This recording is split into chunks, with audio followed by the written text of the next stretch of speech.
Chapter 202. Qin Shu parked the car on the side of the road and got out. Luo Feifei's driving skills were average. Maybe she was too impatient and wanted to catch up with Qin Shu to talk to him. So, in her panic, she crashed into him. "You must be President Qin?" Luo Feifei got out of the car and asked politely. Qin Shu glanced at her, then looked at his beloved car and frowned. "You crashed into my car. I'm sorry, I didn't do it on purpose. I just wanted to talk to you about something." Qin Shu looked at her, confused. The truth was, he didn't recognize Luo Feifei in person because she was wearing heavy makeup on screen. However, she looked different in person. "You know me?" "President Qin, I'm Luo Feifei. What do you want?" Qin Shu's face was cold. "I said something wrong at the press conference, and I'm here to apologize to you. Please don't terminate my contract, okay? I don't want compensation. I just want to be the spokesperson for GK. Please forgive me. The PR department has already taken care of this, so there's no point in you coming to me. But these things can be done with just a word from you. Please give me some face. We're not friends. Why should I do you a favor?" Qin Shu was also confused. Why was this woman trying to get close to him? She purposely gave a vague response at the press conference, so she could use it as an opportunity to climb up the social ladder. Unfortunately, she messed with the wrong person. Then we're friends now. As long as President Qin is willing to forgive me, I'll agree to anything you want. Luo Feifei saw that Qin Shu was extraordinarily handsome, so she hinted that she could do something to him. Unfortunately, Qin Shu wasn't interested at all. He only said one thing: "We'll choose a big star from Europe and America as our new spokesperson. My decision won't change, that's all. All right, I'll leave the car here. After the insurance company verifies it, you can pay them the amount they're willing to pay. The money will be directly transferred to my company account. If the money isn't transferred in a week, my legal team will sue you." After speaking, Qin Shu stood on the side of the road, hailed a taxi, and left. Luo Feifei felt like crying, but no tears came out. She even felt like dying. What kind of fate was this? Not only did he fail to reach a deal, he even crashed into someone else's luxury car. As more and more people gathered around, Luo Feifei immediately put on her mask and got into the car. Then, he called his agent and rushed over to deal with it. The traffic police and the insurance company arrived soon after. When the manager arrived at the scene and saw the terrible scene, she scolded, "Feifei, how did this happen? Don't mention it. That Qin Shu is so cold. I even suspect that he is gay. He didn't even move when he saw me." Luo Feifei kept complaining. Was he referring to Qin Shu as an iceberg? That's right, but it depends on who the target is. To Huamin, he was a once-in-a-thousand-years warm stove. In Huamin's wardrobe, all the clothes were personally selected by Qin Shu, including the underwear. Huamin sometimes blushed when he thought about it. It was really hard for a man like him to do these things for him. Therefore, when he was free, Huamin would go shopping by himself and buy some clothes that he liked. He didn't want to burden Qin Shu. After work at night, Huamin bought some fresh beef and vegetables from the supermarket and prepared to cook hot pot. Qin Shu got off work on time. "Just in time we can eat hot pot." Huamin smiled. "Did you see the news today?" Qin Shu lowered his head and changed his shoes as he asked. Chapter 203. I saw it. It was that high school student who helped an 80-year-old uncle up, but got blackmailed instead, right? The world is so unfair. They say that old people don't turn bad, but bad people do. The student's parents didn't want to pay, so they went to the high school and made a scene. They hugged the kid's leg and refused to let go. That's why I said I won't meddle in other people's business anymore. Thank goodness you helped me last time, but I won't be Mary Sue anymore. I'd rather be called cold. Huamin rambled on, but Qin Shu just looked at her quietly. Finally, he said, "Mian, that's not what I'm asking. You should know what I'm asking about." Seeing how serious Qin Shu was, Huamin didn't dare to stray from the topic. She nodded. "I saw the news about you and that female celebrity. That female celebrity is quite pretty. That's what you wanted to tell me?" Qin Shu frowned slightly, showing his displeasure. "Then what should I tell you?" Huamin was a little confused. "I don't know that Luo Feifei. Maybe because she's popular, the company invited her to be their spokesperson. But today, They terminated her contract, and I ordered all of GK's subsidiaries not to use her. If that's the case, won't you have to pay a lot of money? It doesn't matter as long as you don't misunderstand. I won't misunderstand. We had dinner together last night. The media likes to write nonsense. Don't be mad. Huamin comforted. Qin Shu took off his jacket, lit a cigarette, and leaned against the sofa. He looked at Huamin. But today, at the press conference, she purposely acted mysterious and wanted to use the opportunity to climb up the social ladder. Huamin smiled. Isn't that normal? Female celebrities like to do that. It's just hype, it's not real. No, I won't let anyone use my private life for hype. I understand. Huamin nodded. Mian. Yeah. Do you trust me? Qin Shu asked gently. What do you mean? It's how much you trust me. Do you believe that I won't mess around outside? Qin Shu's eyes were deep, as if he was testing Huamin's attitude. Huamin nodded. I believe you. Why? Huamin pointed at his head. I didn't grow this for nothing. If I can't distinguish between lies and truth, how can I be considered a genius? Qin Shu was slightly moved. He raised his hand and said, Mian, come here. It was rare for Huamin to be so obedient. He shuffled over and stood beside Qin Shu. Qin Shu reached out and pulled her into his arms. He buried his head in her neck. His warm breath made her smile slightly. Such an intimate action made her heart beat faster. He said, Mian, remember, no matter what happens in the future, I don't care what other people think. As long as you believe in me, I will die without regrets. Ba, what are you talking about? What do you mean by death? Huamin pinched Qin Shu's face. Qin Shu gently raised his hand and brushed away the stray hair in front of her forehead. It was as if he couldn't get enough of looking at Huamin. What are you looking at? Haven't you seen a beauty before? Huamin was a little embarrassed and snorted. Qin Shu's lips curled up slightly. Indeed, I've never seen a beauty come out of the shower naked and only know how to cover her face. There you go again. Are you going to say this awkward joke for the rest of my life? Huamin flew into a rage out of humiliation. He raised his fist and punched Qin Shu's body. He didn't use much strength, but to him, it was like he was flirting. He grabbed her arm and gently bit her lips. It was so soft there was a slight itch amidst the warmth and a hint of desire amidst the lingering sensation. Chapter 204.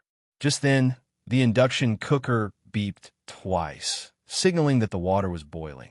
Huamin immediately pushed Qin Shu over and stood up awkwardly. The water's boiling. Let's go eat hot pot. Okay. Although Qin Shu looked unsatisfied, he still listened to Huamin. The couple felt very warm as they ate a steaming hot pot in the cool weather of late summer and early autumn. Just then, Qin Shu's phone rang. What's up? I just got off work. Let's go out for a drink. Gao Ran was in high spirits. I'm not going. Why not? Gao Ran was annoyed that Qin Shu actually rejected him. I already ate at home. Oh, so you're with your wife. I haven't eaten yet. Why don't I join you? No. Qin Shu decisively refused. Hey, do you have any humanity left in you? Think about it. How much effort did I put in to help you and Huamin? Huamin's ex-boyfriend is about to get married. Did he visit a prostitute or something? I told you to come watch the show and created an opportunity for you guys. Then, I help you investigate the truck. Also, a few days ago, Huamin got into a fight with a patient's family and was injured. I was also the first to tell you about it. How dare you burn the bridge after crossing the river? Are all capitalists like you? Gao Ran rambled on, and Qin Shu's heart softened. He looked at Huamin, and Huamin immediately asked, Who is it? Gao Ran wants to come to our house for dinner. Then let him come. Gao Ran was just about to thank Huamin when Huamin said, I'll ask Lingling to come too. Oh, I suddenly remembered that I have something urgent to do, so I won't go. Maybe another day, huh? Before hanging up, Gao Ran didn't forget to say to Qin Shu, your wife is a perfect match for you. She's so bad. Then, she hung up the phone. Amused, Qin Shu placed his phone on the dining table. What are you laughing at? Huamin looked at him in confusion. It's nothing. Qin Shu didn't want to say more. The next day, Qin Shu got up early because he had to catch an early flight for a business trip. When Huamin was eating breakfast, he suddenly remembered that the food at Southside's cafeteria tasted terrible, so he decided to bring his own food. The patients at Southside Recuperation Center ate very well because they paid for it themselves. All the fresh ingredients were flown in by air. However, the chefs were so busy cooking for the patients that they neglected the workers. Huamin thought that the stir-fried vegetables tasted like pig feed. Of course, she had never eaten pig feed before, so it was just a guess. To save time, Huamin made seaweed rolls a Korean dish. When they passed by the supermarket, they even bought a can of spicy cabbage. The combination was perfect. After Huamin took care of the old man in room 2 in the morning, he took his lunchbox and sat down on a bench in the hallway of the hospital, ready to eat. Just then, Suyu, who was being supported by the bodyguards, came back from the other end of the hall. He immediately saw Huamin. It wasn't because she was beautiful, but because she was at Southside, where short skirts and uniforms were very tempting. When he saw a nurse in a loose white coat, he was sure that she was Huamin. Ever since Suyu arrived, he didn't have much of an appetite. Whether it was seafood, stir-fried vegetables, or desserts, he didn't have any appetite. Because he was bored lying in bed all day, he didn't want to eat anything. Some of the female celebrities under his company who were good at cooking had been thrown into the trash can by Suyu. However, when he saw Huamin sitting there eating something and looking like it was delicious, his appetite was whetted. When he passed by Huamin, he glanced at it and found that the seaweed rolls were very small and cute. It was in the shape of a bear, and its eyes and nose were made of seaweed. It was so cute. "What are you eating?" He was very curious. "Seaweed rolls," Huamin said without looking up. "Give me one," Suyu said firmly. "No way." Huamin looked up with a determined expression. Chapter 205. I can give you money. 1,000 yuan for a seaweed roll. How about that? Suyu said arrogantly. He always thought that there was nothing that money couldn't solve. If it couldn't be solved, then it meant that the money wasn't there. No, Huamin decisively refused. 5,000 yuan. Suyu instantly increased the price by 5 times. Huamin looked up and smiled sweetly. Suyu immediately felt proud. He thought that she would agree for sure this time. After all, no one would say no to money. To his surprise, after smiling, Huamin picked up a seaweed roll and put it in her mouth right in front of him. Young Master Su was so greedy that he was almost drooling. 5,000 yuan is enough to buy a car. Why don't you order takeout? It tastes better than mine, Huamin suggested. I don't want takeout, I want to eat this. Tell me, how much are you willing to sell it for? Suyu finally lost his patience and directly offered a price. I'm not selling it for any price. Let me tell you this. You think that money is omnipotent, but you don't know that sometimes money is completely useless. For example, in the desert, you might not even be able to buy a bottle of mineral water with 100 million yuan. Suyu's face immediately darkened. Not only did this woman not give him food, she even tried to reason with him. He was so angry. The seaweed rolls were getting fewer and fewer until there was only one left. Huamin ate the authentic Korean-style spicy cabbage to her heart's content. In the end, Suyu couldn't hold back anymore. While Huamin wasn't paying attention, he quickly grabbed a seaweed roll and put it in his mouth to chew. Hey, when did you become a robber? Huamin looked at Suyu speechlessly. Was he really the rich sugar daddy who was on the entertainment headlines every day and had all the girls in the city falling in love with him? How could he be so uncultured and not care about his image at all? It seemed like the newspapers were all lies. Seeing was believing. He was so uncultured. After eating, Suyu took out his wallet, opened it, and threw a stack of money on the bench. It looked like it was at least 3 to 5,000 yuan. Here's your reward. I won't eat for free. Why do I feel like you're an idiot? Huamin chuckled. Suyu immediately reacted. Who are you calling an idiot? You don't want to live anymore? Yeah, I don't want to live anymore if I have to take care of a hypocritical patient like you. Hurry up and die. Huamian closed her eyes to piss him off. Chapter 206. You really? Suyu was speechless at Huamin's blatant provocation. If it was any other woman, he would have smashed her head with his phone without hesitation. But strangely, he didn't feel like he was going to hit her this time. He subconsciously looked at the woman with her eyes closed and thought that her eyelashes were very pretty. She wasn't like those women who wore fake eyelashes, grafted eyelashes, or wore black mascara. Hwang Mion's eyelashes weren't close, thick, or even curled up automatically. But because they were so natural, they gave off a refreshing feeling. She never put on makeup and only did basic skincare, so her skin was really good. It was white and bright. She didn't wear any lipstick, so her lips were a natural light red, looking moist and glossy. Her face wasn't very stunning, but made people feel very comfortable looking at it. Suyu even thought that if he kissed her, her lips would definitely taste good. When this thought popped up in his mind, he was shocked. He had really seen a ghost. Finally, after looking deeply at Hwang, Suyu turned around and left. Hearing the footsteps disappear, Hwang opened her eyes, smiled, and said to herself, "This Suyu is as childish as a child, but he doesn't seem to have a bad temper. It seems that most of the rumors can't be trusted." Hwang didn't see Suyu being violent. At most, he just pissed him off. Therefore, she only thought that Suyu was a little childish and wasn't as bad as the rumors said.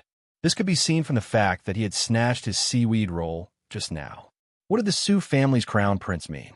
They were making a mountain out of a molehill. Qin Manor. Jiang Linyue sat on the sofa in the living room, flattered. She didn't know why the president's wife invited her to their house. It was her first time entering the Qin Manor, and it was indeed luxurious. The maid cut some fruit and poured some flower tea. Qin Chu walked down from the second floor, looking elegant and graceful. "Madam." Jiang Linyue immediately stood up and greeted her. "Take a seat."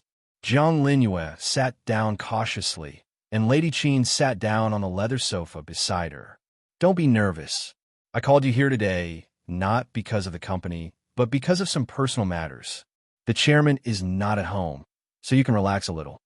"Yes, madam." Jiang Linyue smiled.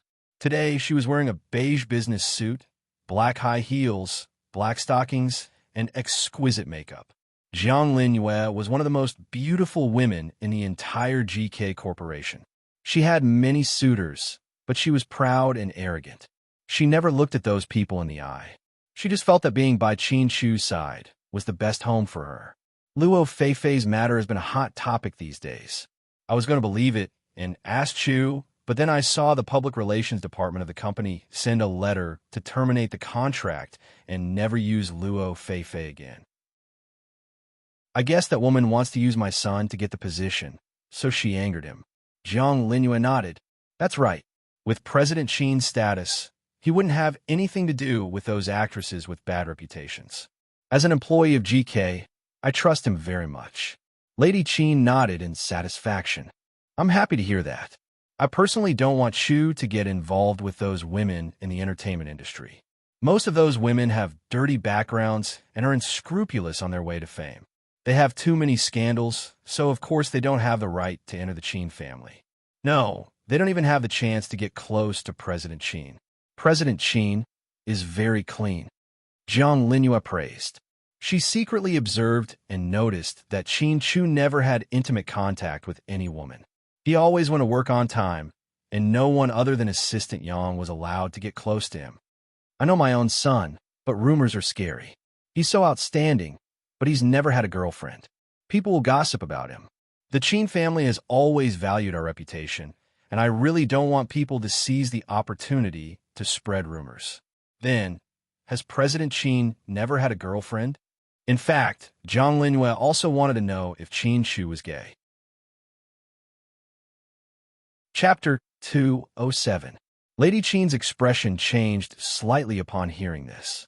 I did, but we broke up not long after. We weren't suitable for each other. That was a long time ago. Not long after that, my son left the country. I'm not sure if he has a girlfriend in the States, because he rarely talks to me about it. Oh, I see. Then you don't have to worry, Mrs. Qin. If President Qin had a girlfriend before, then it's not like what the rumors say. Jiang Linyue seemed relieved. Little Jiang, there's something I want to ask you. I hope you can tell me the truth. Go ahead, Mrs. Qin. Do you like Chu? Lady Qin stared at Jiang Linyue's face and asked. Jiang Linyue immediately blushed, then she bit her lip and nodded. Lady Qin smiled. Do you want to date him? Jiang Linue raised her head, a bit dejected. President Qin won't like me. How do you know if you don't try? Mrs. Qin, you mean? Jiang Linue couldn't believe that Mrs. Qin was trying to help her. Seeing Jiang Linue's shock, Lady Qin continued. Your background is very clean. I like it. Although you're not from a famous family, you're still from a scholarly family. Your family members all immigrated, and you're a simple family. You're highly educated and excellent at your job. You're my ideal daughter-in-law. Mrs. Qin, Jiang Linue was extremely excited and didn't know what to say. Anyways, I'll create opportunities for the two of you. I believe that sincerity can move metal and stone. Although Chu's personality is cold, you'll get used to him after a while. Thank you, Mrs. Qin. Jiang Linue immediately nodded in gratitude.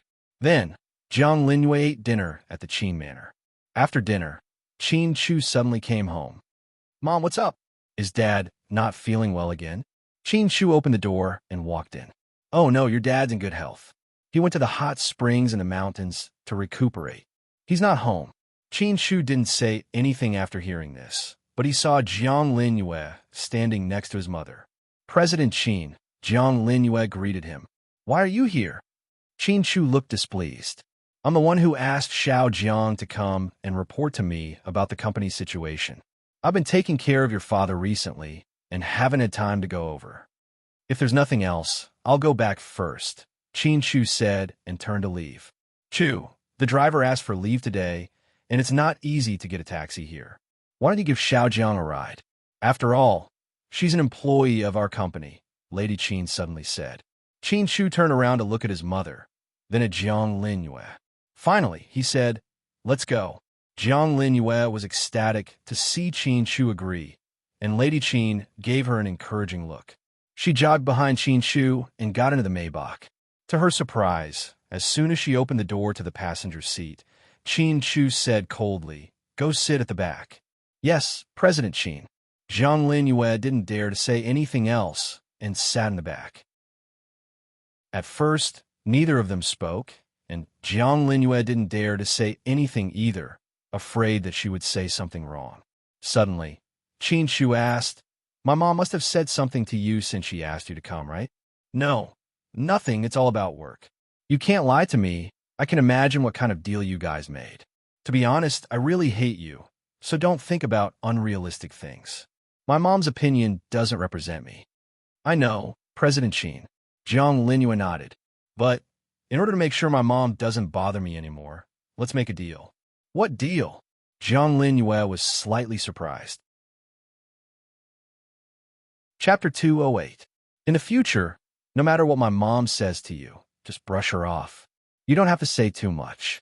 I think that since you're the one she likes, she won't have time to find another woman for me after she spends all her time on you. That's not a bad idea. Jiang Linue immediately understood what Qin Chu meant. She asked carefully, President Qin, are you saying that you want me to be a spy and help you put on an act to hide it from Mrs. Qin? I could give you a 2% raise. I don't care about the salary, President Qin. You don't understand me. Jiang Linue wanted to say more, but was interrupted by Qin Chu. If you don't agree to my proposal, then you will be transferred to the branch in Malaysia tomorrow. Jiang Linue, the big boss, was indeed ruthless. If the deal didn't work out, then he had to be ruthless. In the end, Jiang Linue had no choice but to compromise. I agree to your proposal, President Qin. Good. After speaking, Qin Chu stepped on the brakes and said, get out of the car here and take a taxi home. You can report the taxi fee to the finance department tomorrow. Jiang Linue got out of the car uncomfortably and watched Qin Chu's Maybach drive away. He was always so heartless, even kicking her out of the car halfway, but she still couldn't give up on him. When Huomin got off work, they encountered rush hour and were stuck in traffic. They had to wait for one red light after another. Huomin was bored. She took out her phone, took a picture of the traffic jam, and posted it on her WeChat friend circle. She wrote, the new gambling city has been born. From now on, Las Vegas will no longer dominate the world, but our great sea city will be famous overseas. Zhu Lingling immediately commented, I agree. Let's just call our city the gambling city from now on.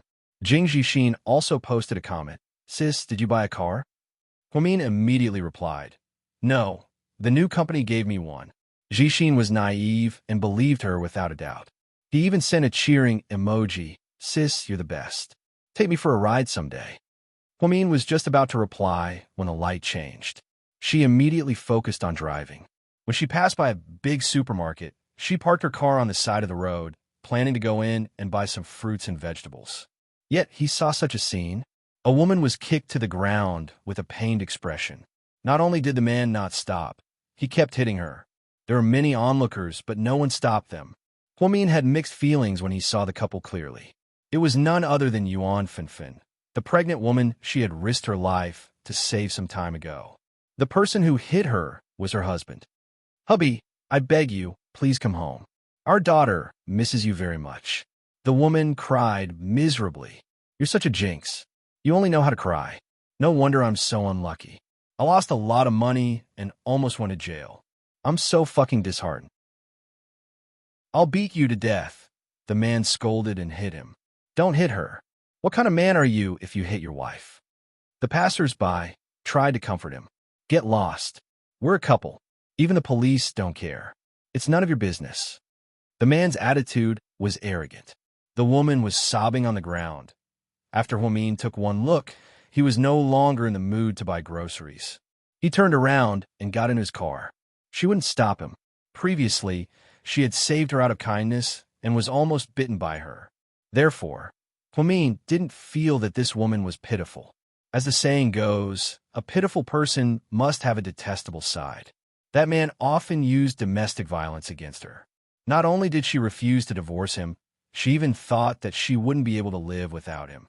A woman like this was destined to never find happiness. Previously, when she begged Huamin to let her husband go, it was reasonable. However, she played a little trick in front of so many people, which made Huamin extremely uncomfortable. Actually, even if she didn't act so much and went to Huamin alone, Huamin still might have let her husband go. Huamin only felt that the result of that incident was that they didn't cause trouble for the hospital. It was good enough that the hospital and he were innocent. However, right now, Huamin was thinking that a jerk like this would be better off in jail. It would be a disaster if he was released. The reason why they were where they were today was simply because of one word: retribution. Tragedies all stemmed from their own choices. After a little delay, it was almost 7 o'clock by the time she got home. Huamin walked in empty-handed. As soon as she walked in, she smelled the smell of cooking oil. She walked to the kitchen door in shock and saw a very melodramatic scene. Qin Shu was wearing a white shirt and black trousers, cooking. That's right, our almighty Qin was cooking. Boss Qin, can you tell me what you're doing? Huamin asked curiously. Chapter 209. I'm learning how to cook Chinese food. The simple yet powerful words left Huamin a little dumbfounded. Why do you want to learn how to cook Chinese food? I can do it. Huamin thought that the food she made was delicious, so she was the only one who knew how to cook. Qin Shu had been in the States for 7 years, and if he wanted to learn, he would have to start all over again. How troublesome would that be? Don't you like Chinese food? But I know how to make it myself. Huamin was helpless. Sometimes you get off work late, so you're tired and hungry. I get off work early and have nothing to do anyway, Qin Shu slowly said. Then, he poured the mushrooms from the wok onto a plate. The faint aroma of the mushrooms drifted over, and Huamin's eyes immediately became misty. She was touched again. The truth was, it wasn't a big deal for a husband to cook for his wife. However, Qin Shu wasn't an ordinary husband. He was so busy that he could fly. He was the CEO of GK, and he wished that he could have 72 hours a day. The 7 subsidiary companies under GK were all leaders in their respective industries. Qin Shu had meetings that lasted 4 to 5 hours every day. However, he still went to work on time every day and cooked for her. How could she not be moved? Wash your hands and get changed. The food is ready. Huamin didn't say anything. She went upstairs, changed into a set of home clothes, and washed her hands. When she sat down at the dining table, she saw that the 4 dishes and 1 soup were already on the table. Judging by the color alone, she knew that they were going to taste good. They look delicious, Huamin exclaimed as she looked at the dishes. Steamed sea bass, mushroom stir-fried meat, bitter gourd fried eggs, and braised pork ribs. The soup was seafood soup, and clams floated on top of it. Chin Chu picked up the soup bowl, filled it with seafood, and handed it to her. Thank you. Huamin took a small bite and gave her a thumbs up. It's super good. I don't even know how to make this. How did you figure it out? The chef at the company's restaurant taught me. He's pretty good, so I asked him. Impressive. It seems that the chefs of big companies are indeed different.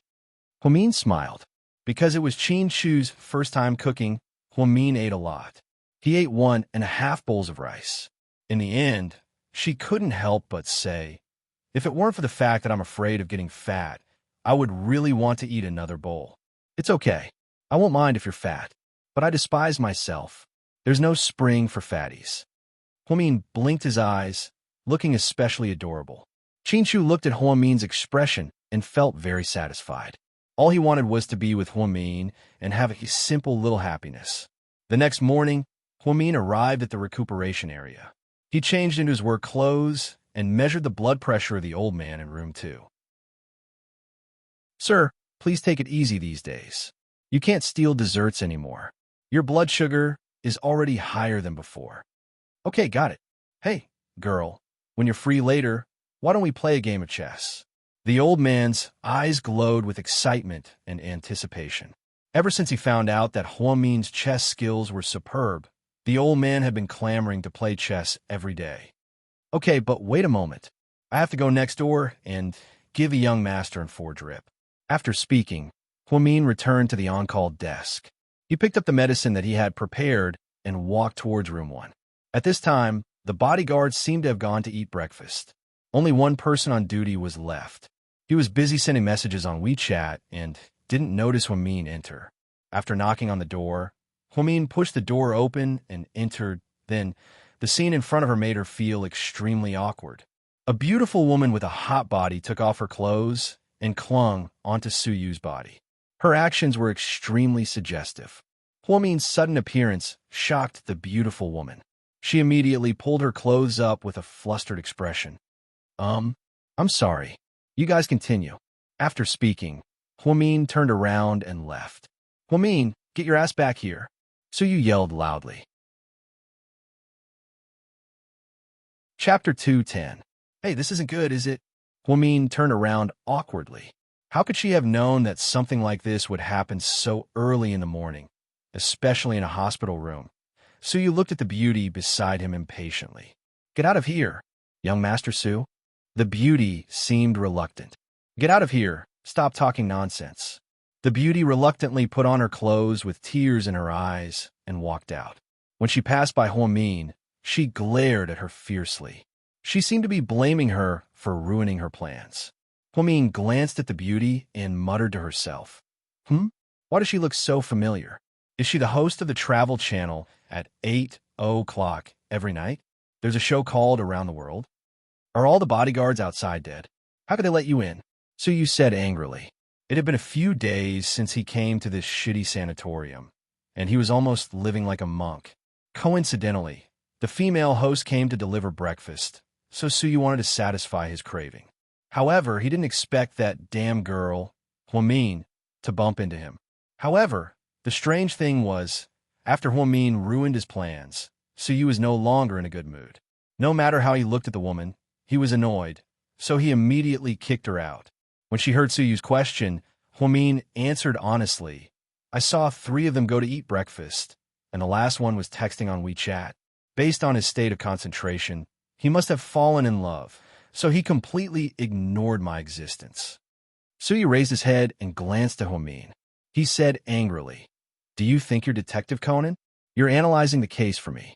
How can my bodyguard not know? Huamin immediately shut up and didn't say anything else. Come here. Suyu beckoned her over with his finger. What? Isn't it in 4 drip? Hurry up. I don't want to stay in this damn place any longer. Suyu was a little impatient. It was rare for young Master Su to take the initiative to ask for an 4 drip. Huamin walked over and inserted the needle. Suyu seemed to have gotten used to Huamin's technique and was no longer resistant to acupuncture. When Huamin was very close to her, He lowered his head, and a few strands of his long hair fell down. Suyu actually wanted to reach out and lift her hair for her. At this moment, Huamin suddenly raised his head. Seeing Death Killer raise his head, he immediately asked defensively, "What are you doing?" She wondered if she had hurt this ancestor and he was going to beat her up. Unexpectedly, Suyu replied, "Oh, I want to see if your hair is real. Where did you pick it up? What does it have to do with you? What kind of fetish do you have?" Huamin glanced at her cautiously and muttered to himself. His excuse wasn't perfect enough. Suyu felt quite awkward and immediately changed the topic. "The seaweed rolls from yesterday were pretty good. Go home and make them again today and bring them to me tomorrow." "Why should I?" Huamin crossed his arms and looked at Suyu. "Because I'm your patient. The hospital doesn't have such a rule. You're so rich that you can get Tripitaka's meat if you want. Why should you eat my seaweed rolls? I think it's delicious. Why do you ask so many questions? You're crazy." Huamin turned around and was about to leave. "Hey, come back. What else do you want?" Huamin turned around. "The weather outside is pretty good. Help me out for a walk. Your bodyguard did this, didn't he?" Huamian was slightly taken aback, wondering what was wrong with this ancestor. "I'm tired of their beauty. Today, it's your turn." "Me?" Huamin was about to refuse when he heard Suyu say, "This is within the scope of a nurse's job. If you refuse, I'll immediately file a complaint against you." Huamin had no choice but to carefully help Suyu up. They took the elevator downstairs and arrived at the hospital's back garden. The air outside was indeed very good. The sun was shining brightly. Huamin naturally had to have physical contact with him because he had to support him. Suyu confidently raised her arms and hugged Huamin's thin shoulders. There was a small gap between the 185 meters tall Suyu and the 165 meters tall Huamin. Huamin was about to say that there was a pavilion in front and that they should sit down. Then, she realized that Suyu had lowered his head and was looking at her chest. Then, the guy said shamelessly, "No wonder you always wear a white coat. It's so small." Chapter 211. In a fit of anger, Huamin suddenly loosened her grip. Suyu lost his balance and fell to the ground. "Stupid girl, why did you loosen your grip? Are you trying to get me killed?" "This is called breakdown therapy." Huamin looked at him provocatively, taking revenge for what he said just now. "What kind of lousy therapy is this? I want to complain." Suyu protested. "Okay, I'll just quit. You make it sound like I don't want to live without this job." "Suyu, listen to me. I've served you enough. You're not even as easygoing as the old man next door. I'd rather play chess with the old man than give you acupuncture treatment in fear." "Humph."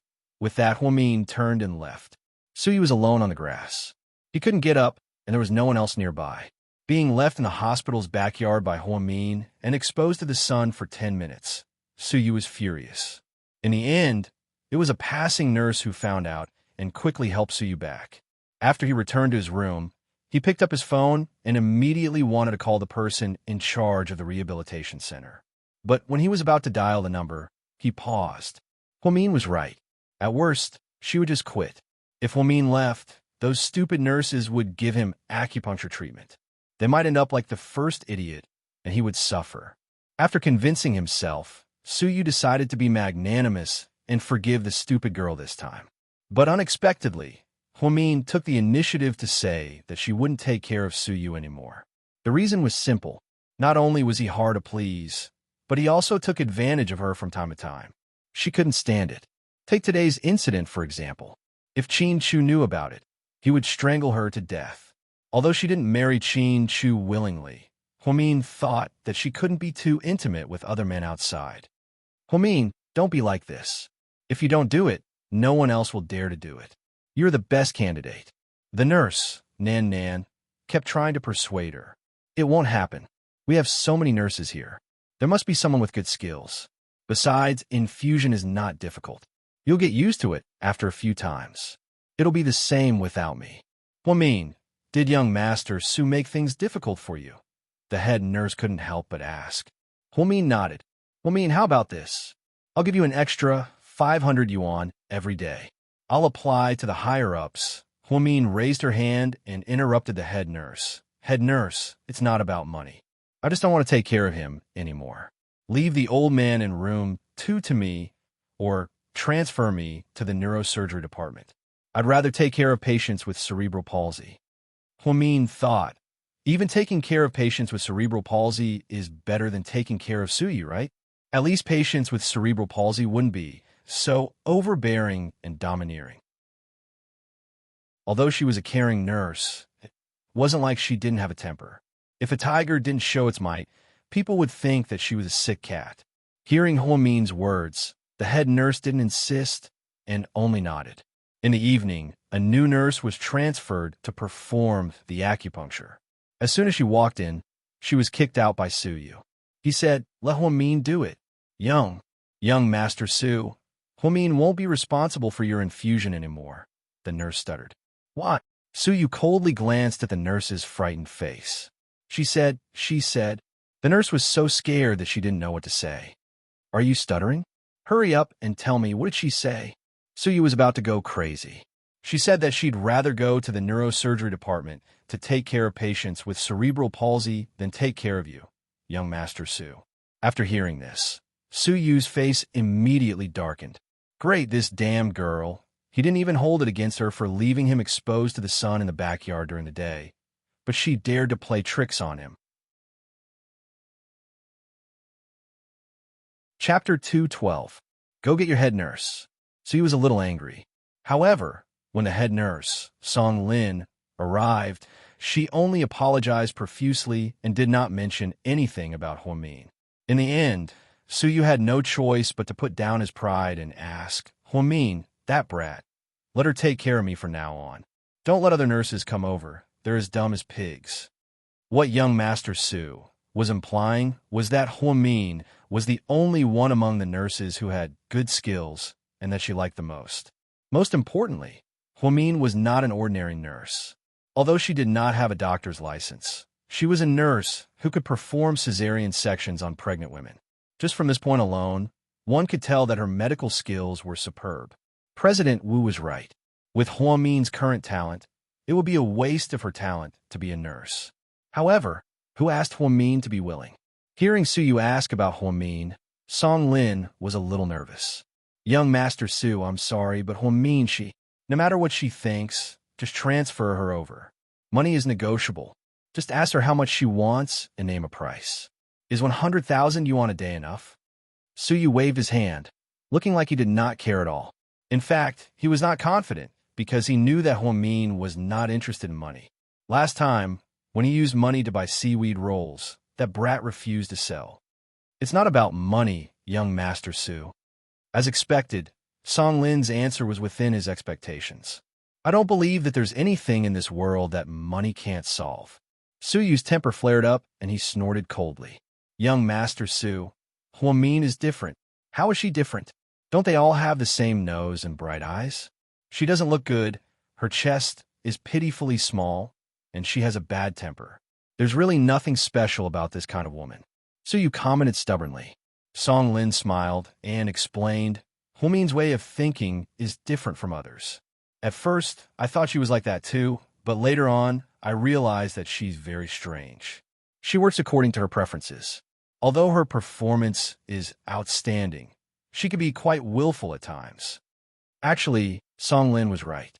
Huamin's character aside, his work was indeed outstanding, but his personality was too willful. No matter what she said, Song Lin refused to treat Suyu as an important person. There were a few times when Song Lin thought that young Master Su would burn down the recuperation center because of his anger. However, not only was Huamin careless, but she also directly refused to take care of Suyu. Her reason was that she was better at taking care of people with cerebral palsy than him. If Suyu himself knew about this, he would probably explode. Song Lin didn't know that Suyu already knew about this classic saying. Although he was furious, he still calmed down and asked Huamin to take care of him personally.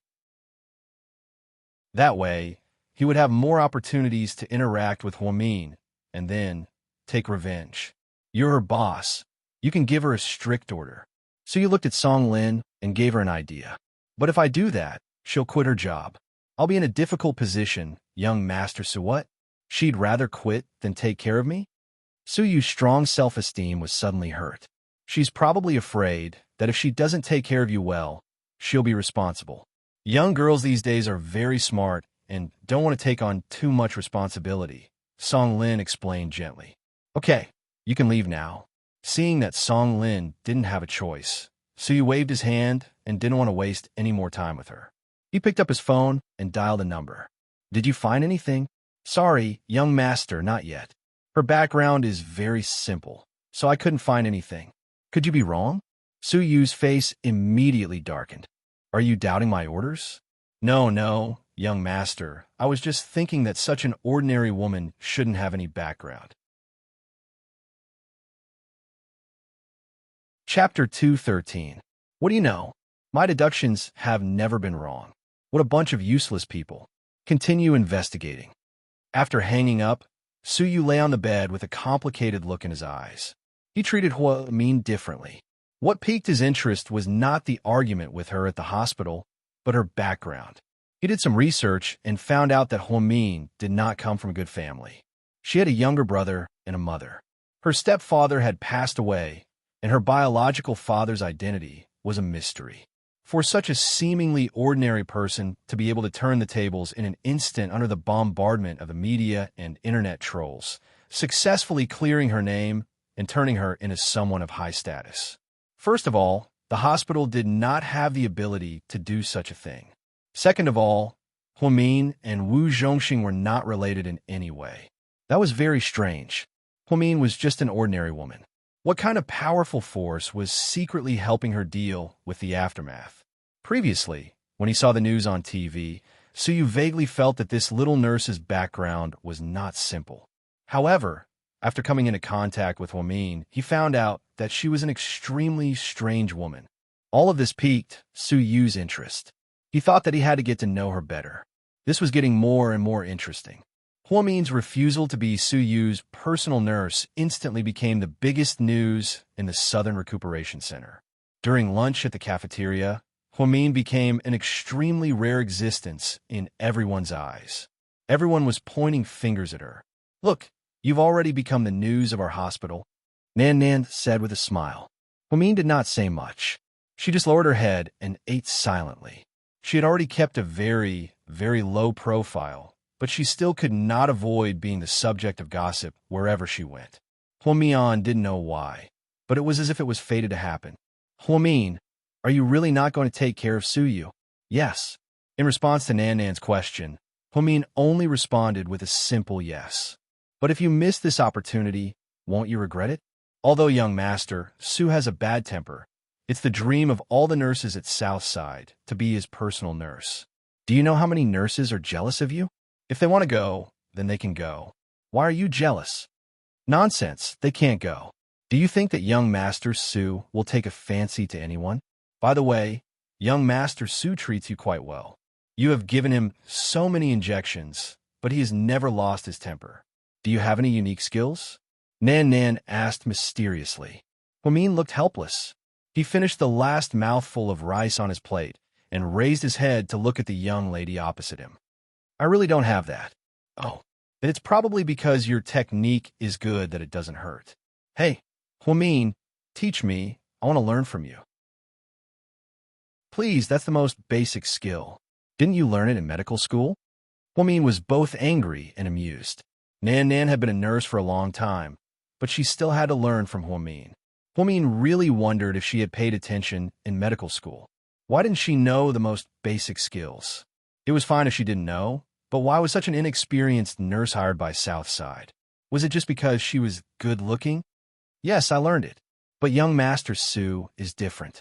He's harder to serve. Please, Hua Min. Unable to resist Nan's pleading, Hua Min taught Nan some of his acupuncture techniques in the afternoon after he finished taking care of the old man in Ward 2. The young lady went all out and began experimenting on her own arm. In the afternoon, her arm was densely covered with needle marks after work. Hua Min was driving home when his phone suddenly rang. He glanced at it and saw that it was from Ning Ziyuan, so he didn't pick it up. 3 minutes later, he received another text message. It said, Hua Min, I'm getting married to Wu Xiaoxue on the 17th of next month.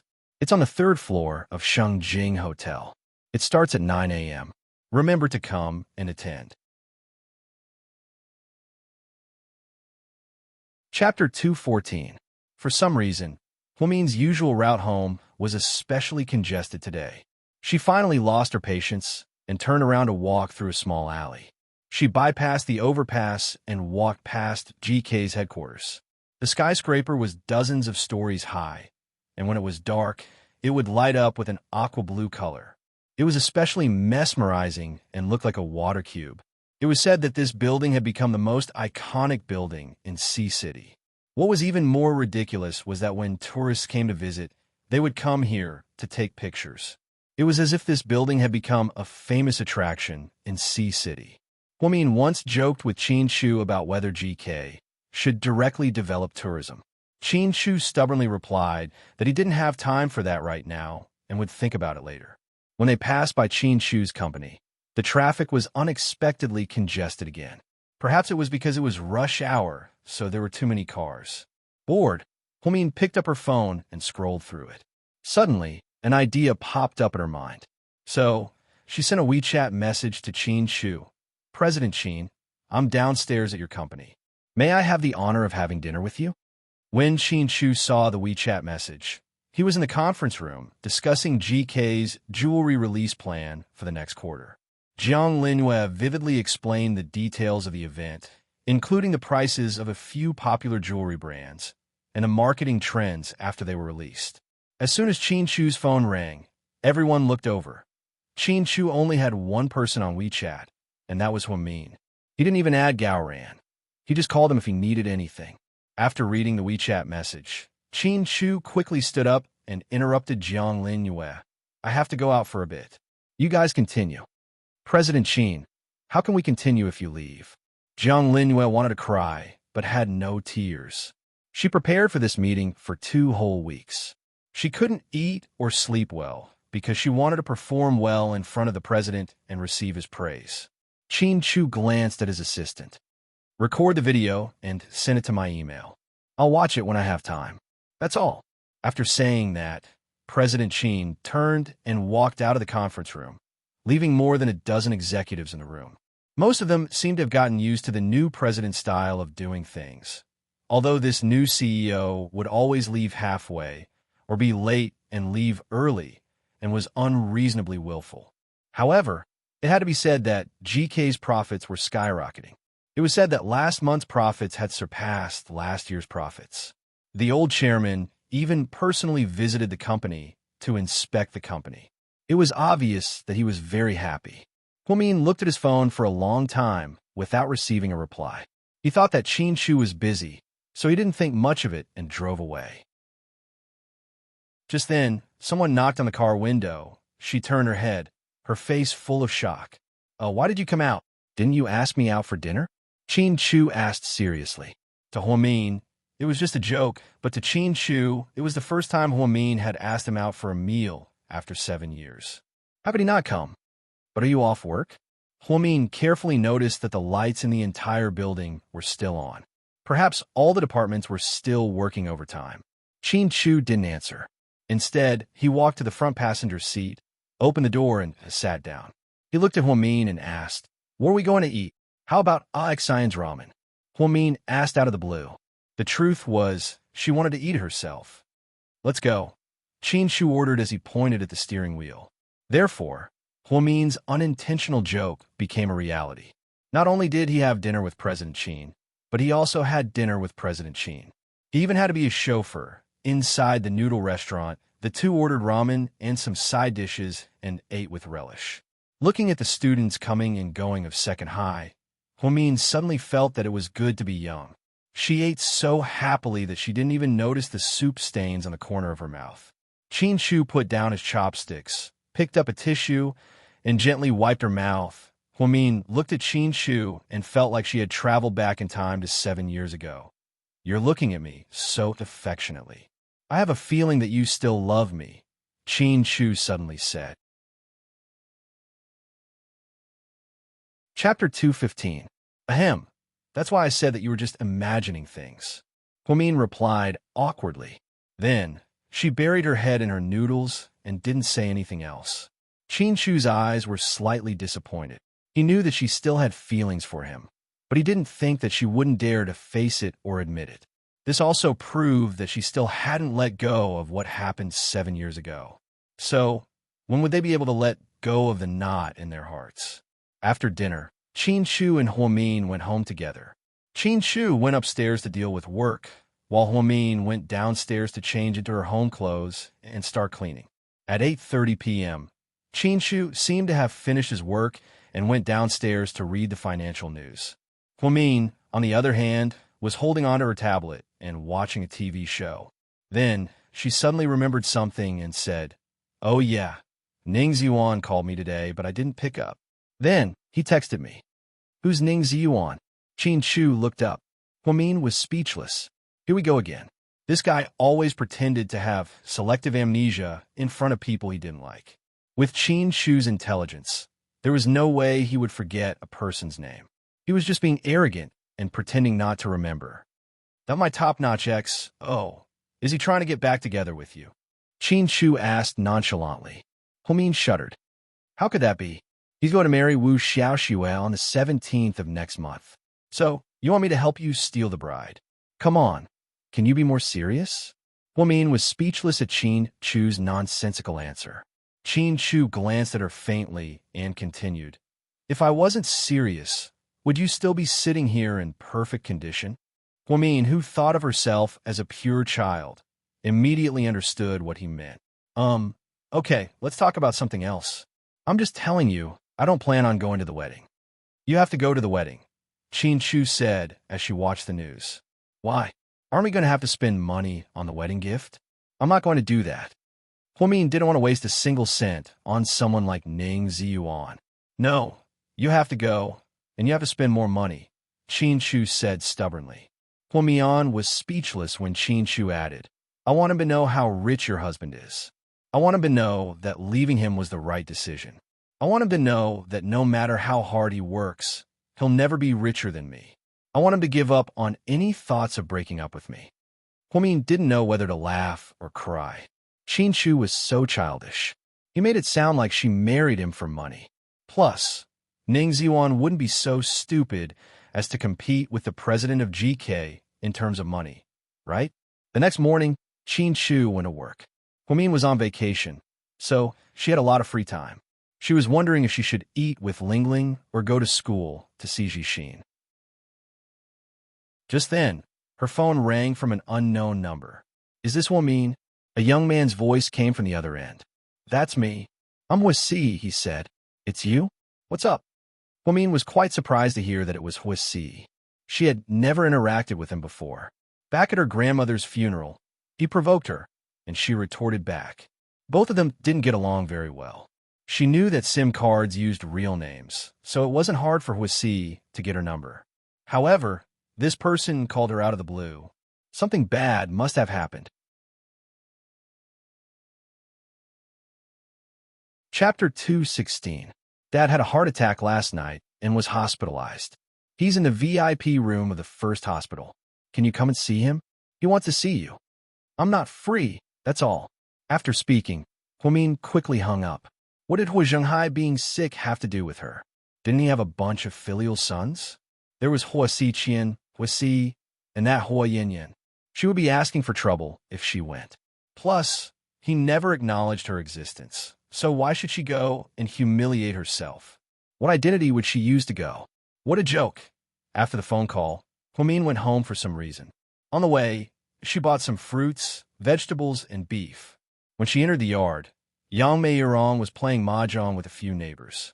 The atmosphere was quite good. "Mian, you're back." Everyone greeted her with a smile. Huamin smiled and went inside to wash the vegetables and prepare lunch. At noon, when only she and her mother were left in the house, she hesitated for a moment before saying, "Mom, Huasi called me today. He's the boy that Shun Jiani gave birth to. He said that Hua Zhenghai had a heart attack and is hospitalized. He wants to see me, but I won't go. I know that a lot of people might say that I'm unfilial and that I don't even care about my own father, but I don't want you to feel bad. I think that you and Jixin are the only family I have left in this life. I can't make you sad. Huomin's words moved Yang Meiyurong a little. After hearing this, she didn't speak for a long time. She just ate in silence. After she finished eating, she suddenly said, "Clean up and come with me to the hospital. We're going to see him." Huomin didn't expect her mother's reaction and was slightly surprised. "Mom?"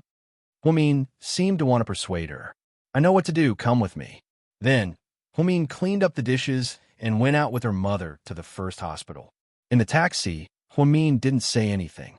She didn't know what her mother was thinking. Was it because he was sick that her heart softened and she wanted to bury the hatchet and talk about old times with him? Or was it because she saw that he was sick and received his retribution, so she decided to taunt him? But no matter what, Huomin thought, at this moment, she would support her mother unconditionally. No matter how cold and harsh her mother was to her, she at least raised her from a young age and provided for her food and clothing. The grace of raising her was greater than the heavens. She knew this better than anyone else and would always remember it. In the VIP consultation room of the first hospital, news of Hua Zhenghai's hospitalization was completely sealed off, so no media outlets knew about it. There were 2 bodyguards at the door. When Huomin and the others arrived at the door, they saw Shun Jiani coming out. When she saw Yang Meiyurong, she smiled meaningfully. "Go in. He's waiting for you." Yang Meiyurong didn't say anything. She just glanced at Shun Jiani coldly and walked in with Huomin. Yang Meiyurong actually had a good foundation and was quite pretty. It was just that many years of living an ordinary life had worn away all of her beauty. Shun Jiani was different. She was about the same age as Yang Meiyurong, but because she lived in a rich family for many years and ate well, she looked at least 15 years younger than Yang Meiyurong and had a different aura. When Shun Jiani glanced at Huomin, she glanced at her with mockery and disdain. Huomin ignored her and followed her mother into the room. The moment Hua Zhenghai saw Yang Meiyurong, the apple in his hand fell to the ground. "You?" He was a bit shocked. "Mr. Hua, long time no see." Yang Meiyurong handed her bag to Huomin and sat down on the stool in front of Hua Zhenghai with an elegant smile on her face. Chapter 217. Rome. Rome. Hua Zhenghai squeezed out the 2 words with a complicated expression. "You haven't been in good health these past few years. I often see news about your illness on the news." Hua Zhenghai smiled bitterly. "Yeah, I'm old and useless." Yang Meiyurong smiled. "How could that be? If you're useless, how could you have a son and a daughter with Shun Jiani? Plus, the 2 families have been getting along well these past few years. You're actually quite successful as a person, but you're still a bit lacking as a father. Come look, our Mian is already 24 years old." Yang Meiyurong reached out and pulled Huomin forward. Hua Zhenghai looked up, and when he saw Huomin, his expression was a bit complicated. Huomin looked very strange. She didn't look like Hua Zhenghai at all, nor did she look like Yang Meiyurong at all. It could even be said that she was more outstanding than the 2 of them. She wasn't like Hua Yanyan, who used money to decorate her face with microplastic surgery and makeup. She just had to wear no makeup, but her aura was enough to overwhelm everyone. Many women were jealous of Hua Zhenghai because of his love affairs. Gossip Entertainment once exposed that he kept 6 mistresses at the same time. Many of them had abortions for him, and a few of them were even sent to mental hospitals because of mental disorders. The drama back then was comparable to the harem of the Qing dynasty. Not to mention the scheming. In the end, not many of them came out unscathed. As one of Hua Zhenghai's lovers, Yang Meiyurong was both lucky and unlucky. She was lucky that she gave birth to Huomin and raised him safely. Unfortunately, all these years, Huomin wasn't able to marry into the Hua family. In the eyes of outsiders, Yang Meiyurong's hopes of marrying into a rich family were dashed, and the gains didn't make up for the losses. However, many years later, it was a blessing to have a sensible daughter. "Mian, come here and call him Uncle Hua. He's more than 10 years older than your dad, Jing." Yang Meiyurong's introduction stunned Huomin. Calling her own father uncle? Teaching her late uncle how to teach her father? His mother was clearly taking revenge. Although she knew it was inappropriate, Huamin still greeted him obediently. Uncle Hua, Rong, what do you mean by that? Hua Zhenghai felt a little depressed when she called him uncle. It's nothing. I just wanted to say hello. Yang Meirong was still smiling brightly. I know you still hate me. Hua Zhenghai sighed. What's there to hate? Now that I think about it, I have to thank you. Thank you for being so heartless back then and teaching me to let go of my feelings. That's why I always say that people shouldn't talk about feelings, because feelings are nothing in the face of benefits. Even though I didn't have much money these past few years, I've been pretty happy. I have a son, a daughter, and a bunch of kind-hearted neighbors. But your health really isn't good. What's that saying again? It's not the time to take revenge, it's just not the time yet. After Yang Meirong said this, Hua Zhenghai felt even more depressed. I know you hate me, and it's only right that you do.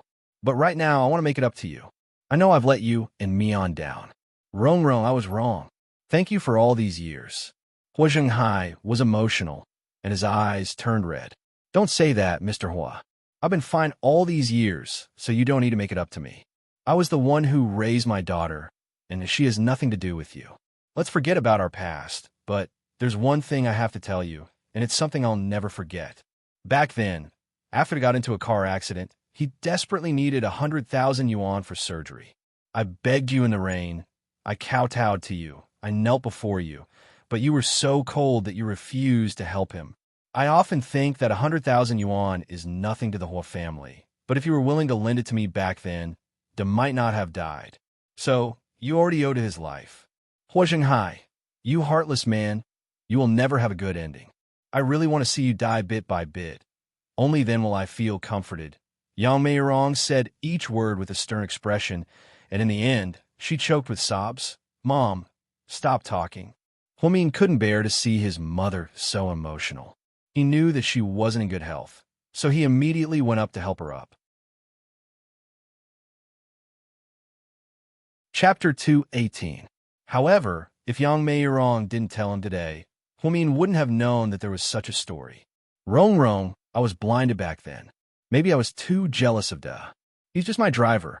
Why should he be with you? I don't want anyone else to touch my woman. I was jealous back then, and I know that I've let you down. Hua Zhenghai, who had always been heartless, was now able to face the past and was even repenting. Yang Meirong was also in disbelief. She thought that after she said what she said, Hua Zhenghai would ask the bodyguards to kick them out. What's the point of knowing your mistakes now? That died 7 years ago.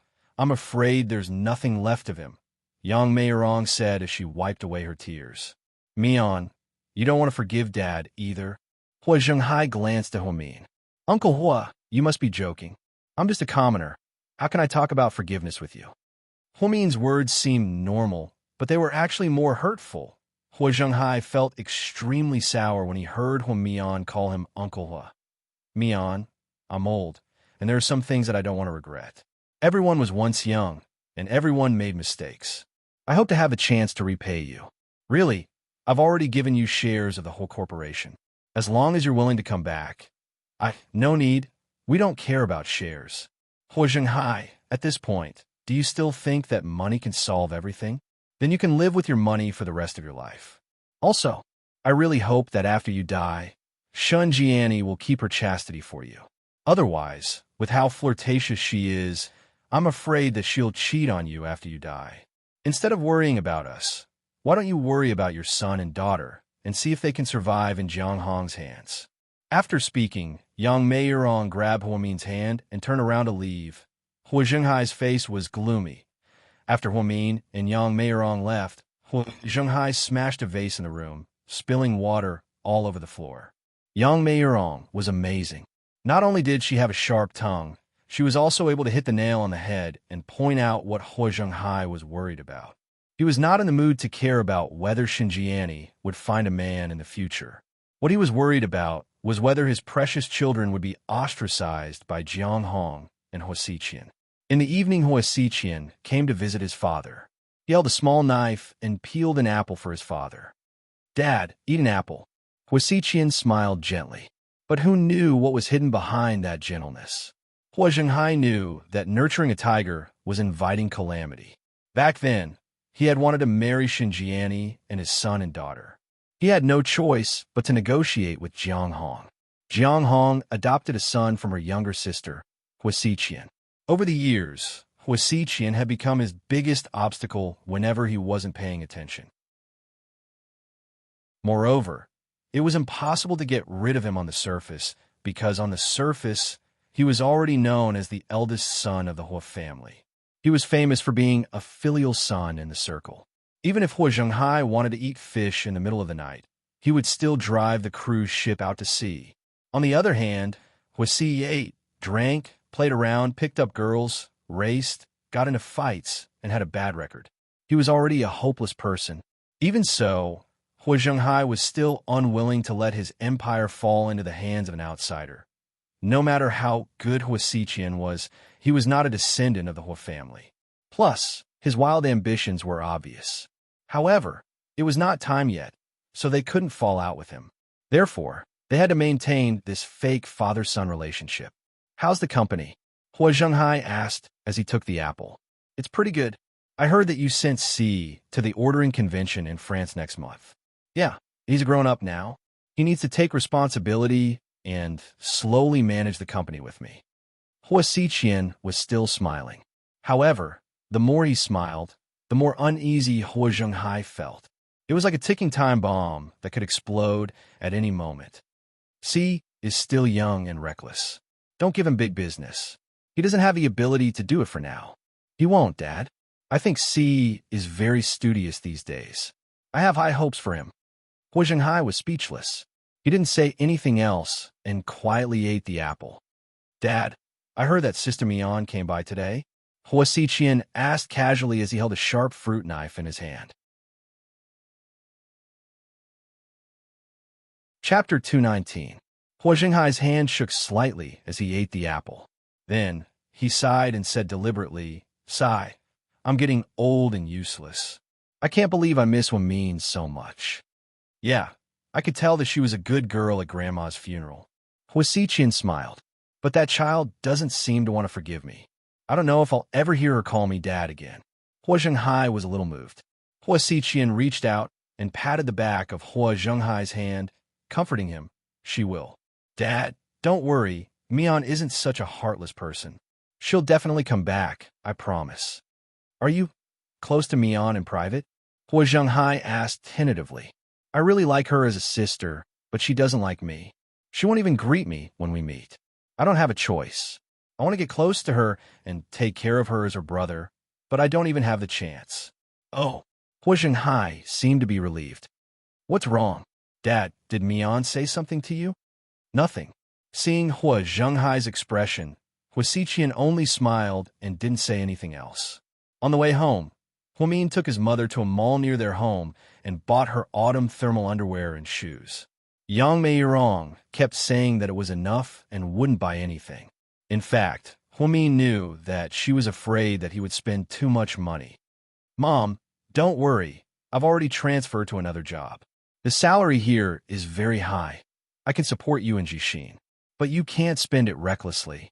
It's not easy to make money." Yang Meirong sighed. In the end, under Hua Min's insistence, Yang Meirong finally agreed to eat out at a restaurant. She only found a small dumpling restaurant and ordered 2 dumplings and a small side dish. "Mom, what you said today, was it true? Back then, did you really beg that heartless man for Uncle Jing's sake?" "Yeah, I was at my wit's end back then, and I was holding on to the last glimmer of hope. Then you went there today to taunt and humiliate him, right? Have you vented your anger now?" Huamin put a dumpling on his mother's plate. "I can only vent my anger if he dies. The hatred between us is too deep. But Mian, remember, I won't stop you.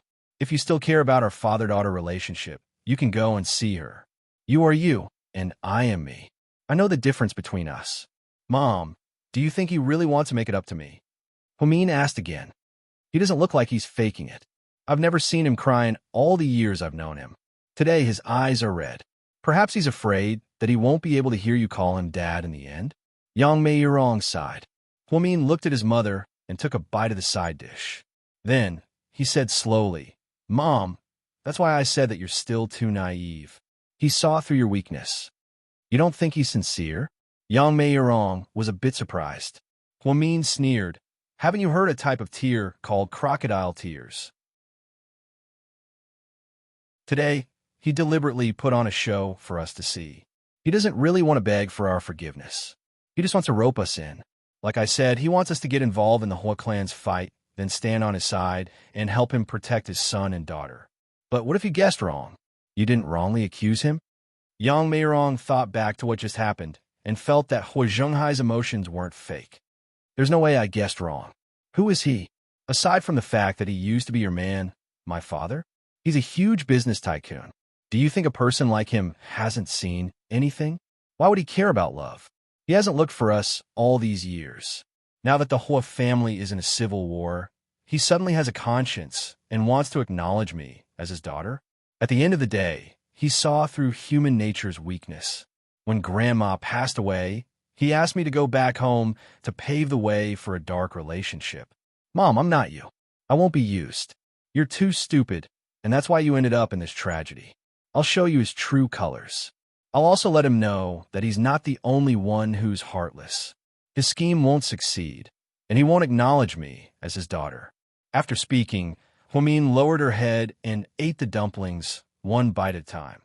Yang Meirong was dumbfounded. She knew too little about her daughter's thoughts. Sometimes she even wondered if Huamin was really her daughter. Why was she so smart? She was so smart that it was scary. At 8 o'clock in the evening, Hu Yinyin drove Shun Jianni's sports car to the hospital room. As soon as they entered the room, Hu Yinyin impatiently asked, Dad, how did it go? Did those two idiots believe your act today? Did Huamin agree to come back and inherit the shares to help me and my brother?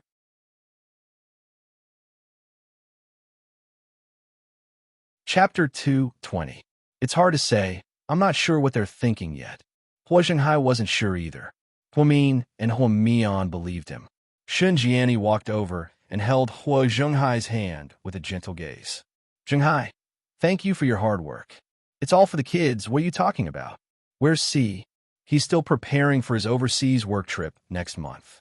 I can tell that he's working very hard. Shun Jianni tried her best to beautify Hua Si's abilities in front of Hua Zhenghai. Hua Zhenghai nodded and didn't say anything else. He really loved Shun Jianni and her children. Even though Hua Si was a good-for-nothing and Hu Yinyin was arrogant and willful, he still thought of them as his real children. As for Huamin, he always had a disgusting thought in his heart. He thought that Huamin's daughter was unclean. After Yang Meirong got pregnant and failed to force her to abdicate, he hoped that she would obediently give birth to his child. Who would have thought that she would run away with his lowly driver, Jingda, and even start a family of her own? Therefore, Hu Zhenghai always thought that Yang Meirong had an affair with Jingda when she was pregnant with Huamin. Therefore, even if it was his own child, he couldn't bring himself to like it. This was also the reason why he didn't care about the mother and daughter all these years. After walking out of the first hospital's room, Hu Yinyin complained, Mom, when is my dad going to stop pretending to be sick? He's not sick at all. Why does he have to pretend that he's sick? If it weren't for Huamin's help, will my brother and I really be in danger? What if she took the shares and didn't help? Or helped with Xichin deal with us? I heard that Auntie went to Huamin before. Do you think your dad is stupid? Of course he wouldn't think of that. Although the shares were given to Huamin on the surface, she doesn't have the right to use them or sell them. Plus, those shares are tied to yours, which means that as long as she returns to the Hua family and inherits the shares, she has no choice but to stand on our side. Will she take the bait? Hu Yinyin was a little worried. That share is worth hundreds of millions. What do you think? Shun Jianni was sure that Huamin would take the bait because of money. In her eyes, no one could resist the temptation of money. For a 24-year-old girl who was afraid of being poor, a 24-year-old girl who had no experience in life, that amount of money could really be spent for a few lifetimes. Why would she not agree? If Huamin agreed to help them, would the money really go to Huamin? The answer was no. How could Shun Jianni let Huamin get the money that belonged to her children? Asking Huamian to come back and help was just a delaying tactic. She wanted Jiang Hong to lose control of the situation. Huamin still had to get out of the Hua family. Unfortunately, they did not know that their wishful thinking seemed to be too perfect. Huamin was not that easy to deal with. Even if Huamin comes back, our chances of winning are not very high. Mom, Huasiqian is very scary. We have to think of another way. You know how scary Huasiqian is. I told you to find a rich and powerful family to marry into and support us. While Huasiqian is not married and does not have the support of his father-in-law's family, we should take the opportunity to strike first. Hua Yinyan immediately pouted. Mom, marriage is the most important thing in a lifetime. I don't want to be hasty. Now you're pretending to be reserved with me? Haven't you always liked Suyu? Don't you want to marry into the powerful Su family? Xinjiani asked her daughter. Chapter 2:21. Of course I want to, but Suyu has too many women around him. I don't have an advantage over him. Hua Yinyan lowered her head, looking unconfident. Yinyan, it's not that I'm pressuring you, but from the moment you were born into the Hua family, you didn't have the right to talk about freedom of marriage. Your marriage should only be based on benefits. Don't talk about love. Yinyan, you're still young. When you're my age, you'll understand, Xinjiani advised earnestly. Mom, none of the men in my circle are good. All of them treat relationships like child's play. I really don't want to be married to them. But Suyu is different. Although he has many women, he doesn't care about any of them. Those women are like clothes to him. He doesn't have any feelings for them. He's handsome and rich. I want to be the princess that everyone looks at. More than that, I want to be Suyu's favorite, just like how Dad loved you back then. So many socialites were looking forward to the Su family. No matter how bad-tempered Suyu was, there were still countless women who were willing to bow down to him. Hua Yinyan especially liked Suyu's looks and arrogant personality. However, Suyu didn't even care about her. She didn't have a chance to get close to Suyu. Xinjiani thought about it and said, the Su family is great, but young Master Su isn't easy to get close to. He's unpredictable. I'm afraid it won't be easy for you to carry out this plan. How would I know if I don't try? I have a few girlfriends who hang out with Suyu's buddies all day long. I'll always find a way to make him interested in me. Also, I'm different from those women. I'm clean and have no negative news. Once Suyu is interested in me, I'll strike while the iron is hot. Not only do I want to be with Suyu, but I also want to marry him and get the support of the Su family. Isn't the Su family a family with only one son? I just want to get pregnant with Suyu's child. That would be for the best. Xinjiani nodded approvingly. They only cared about their own sweet dreams. They didn't even think about the fact that Suyu would never marry Hua Yinyan. Even if he was willing to marry her, Huasiqian would not agree. He would not allow himself to have such a strong opponent.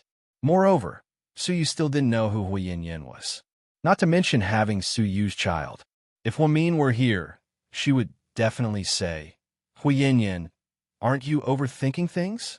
Huamin had planned to spend time with her mother during her vacation. After shopping for a day, she bought some things and ate with her mother. In the end, the mother and daughter took the bus back home. Mian, why don't you stay over tonight? I'll make you some handmade noodles with mushroom and meat sauce, Yang Meirong emphasized. Handmade noodles with mushroom and meat sauce was her mother's specialty. It was delicious. She made it every time when she was little. Every time she made it, she would eat 3 big bowls. Jixin would also fight to eat, afraid that it wouldn't be enough. Hearing her mother's words, Huamin was slightly touched. She was about to agree to stay over tonight and spend time with her. Just then, she received a call from the hospital. Mom, something came up at the hospital. I'll go back and see you another day. Okay, be careful. Yang Meirong reluctantly watched her daughter leave. After today's incident, she realized that her daughter didn't have it easy. She was unmoved by the Hua family's wealth. She felt very comforted to be on the same side as her. When they arrived at Southside Recuperation Center, Huamin didn't even have time to change and went straight to room 2. Uncle Lu, why didn't you listen? Didn't you say that you can't eat sweets? You have high blood sugar and high blood pressure, and you're still recovering. You have to pay attention to your diet. I just ate a little bit of honey. Uncle Lu looked wronged. Chapter 2:22. Do you know how much sugar is in honey? I'm not trying to scare you, but if you don't take care of yourself, you'll die. I know. The old man nodded and didn't dare to talk back. Huamin injected insulin into the old man's stomach.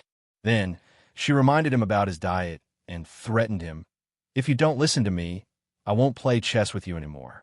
You can stay here by yourself. I'll listen to you." The old man was like a child, and his words were childish. After comforting the old man in room 2, Huamin walked out and stretched. Coincidentally, Suyu was walking out for rehabilitation with the help of the bodyguards. When Suyu saw Huamin, he was about to speak, but Huamin turned her face away and didn't even look at him. This made him angry and frustrated, but because of his pride, he couldn't talk to her. "Young Master Su, what do you want to eat tonight? I'll ask the chef to prepare it." The nurse, Nan Nan, carefully walked over and asked.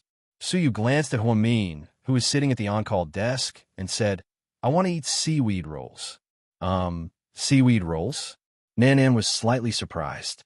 Huamin didn't respond. Instead, she got up, grabbed her phone and keys, and walked out. "Nan Nan, I'm leaving now. Uncle Lu's condition is stable now. Just pay attention to his diet." "Okay." Then, Huamin walked out. When Huamin walked past, Suyu childishly stuck out his foot. He wanted to trip her on purpose. However, Huamin seemed to have noticed this small movement. After Suyu stuck out his foot, she stepped on it without hesitation. "You stepped on?" "Young master," Su cried out in pain before he could finish a sentence. Huamin glanced at him coldly. "Suyu, how old are you?" Suyu's face immediately darkened when he heard this. "If you're an adult, please don't do such boring things. Doing these things will only lower your IQ. It's not good for your brain development. Nan Nan, go and report this to the head nurse. The patient in room 1 not only has a problem with his legs, but he also seems to have some mental problems." After speaking, Huamin walked out of the door in a carefree manner. Nan Nan secretly observed young Master Su. She noticed that his facial expression kept changing and he looked really good. "Young Master Su, do you still want more seaweed rolls?" Nan Nan asked carefully. "Do I look like a seaweed roll to you?" Suyu asked snappily. Nan Nan was so scared that she dared not make a sound. The bodyguards didn't dare to move either. They were as helpless as robots. Suyu took a deep breath and finally suppressed his anger. "Come here, help me back." Suyu waved at the bodyguards and walked back to his room. If she didn't see it with her own eyes, Nan Nan wouldn't have believed that Suyu was so calm when Huamin mocked him. He wasn't angry, he didn't complain, and he didn't smash Huamin's head with a glass bottle. Could it be that Huamin was really Suyu's natural nemesis? Everything had its nemesis. Even the head nurse, Song Lin, was shocked by this. Because of this, they were even more polite to Huamin. No matter what kind of patient he would always be able to make them obedient. Because Huamin threatened to not play chess with him, the old man in room 2 took the initiative to eat light food and didn't dare to steal any more food. Huamin worked at Southside Recuperation Center for less than half a month, but he became famous. Gradually, news of him spread. Suyu lay on a hospital bed and thought about what just happened. He wasn't angry anymore, and instead, he smiled. Ever since he was young, this was the first time someone said that he had a problem with his IQ. Huamin was the first. He turned on his phone and searched for the video that Huamin talked about in front of the first hospital a while ago. The young girl, who didn't have any makeup on, faced tens of thousands of reporters and calmed down the doctor-patient controversy with just a few words. For some reason, Suyu found her expressionless face and melodious voice very special. In the end, the video stopped at Huamin smiling slightly at the media. Suyu paused the video and looked at the video on his phone. The corner of his mouth twitched. "Mian, MHM, very good. My life will become more colorful because of your appearance. I'm looking forward to it." When Huamian returned to Imperial Park, Qin Shu was already back because the light in the study upstairs was on. Huamin took off his jacket and made a cup of coffee. He knocked on the door and asked with a smile, "Hey, President Qin, would you like some coffee?"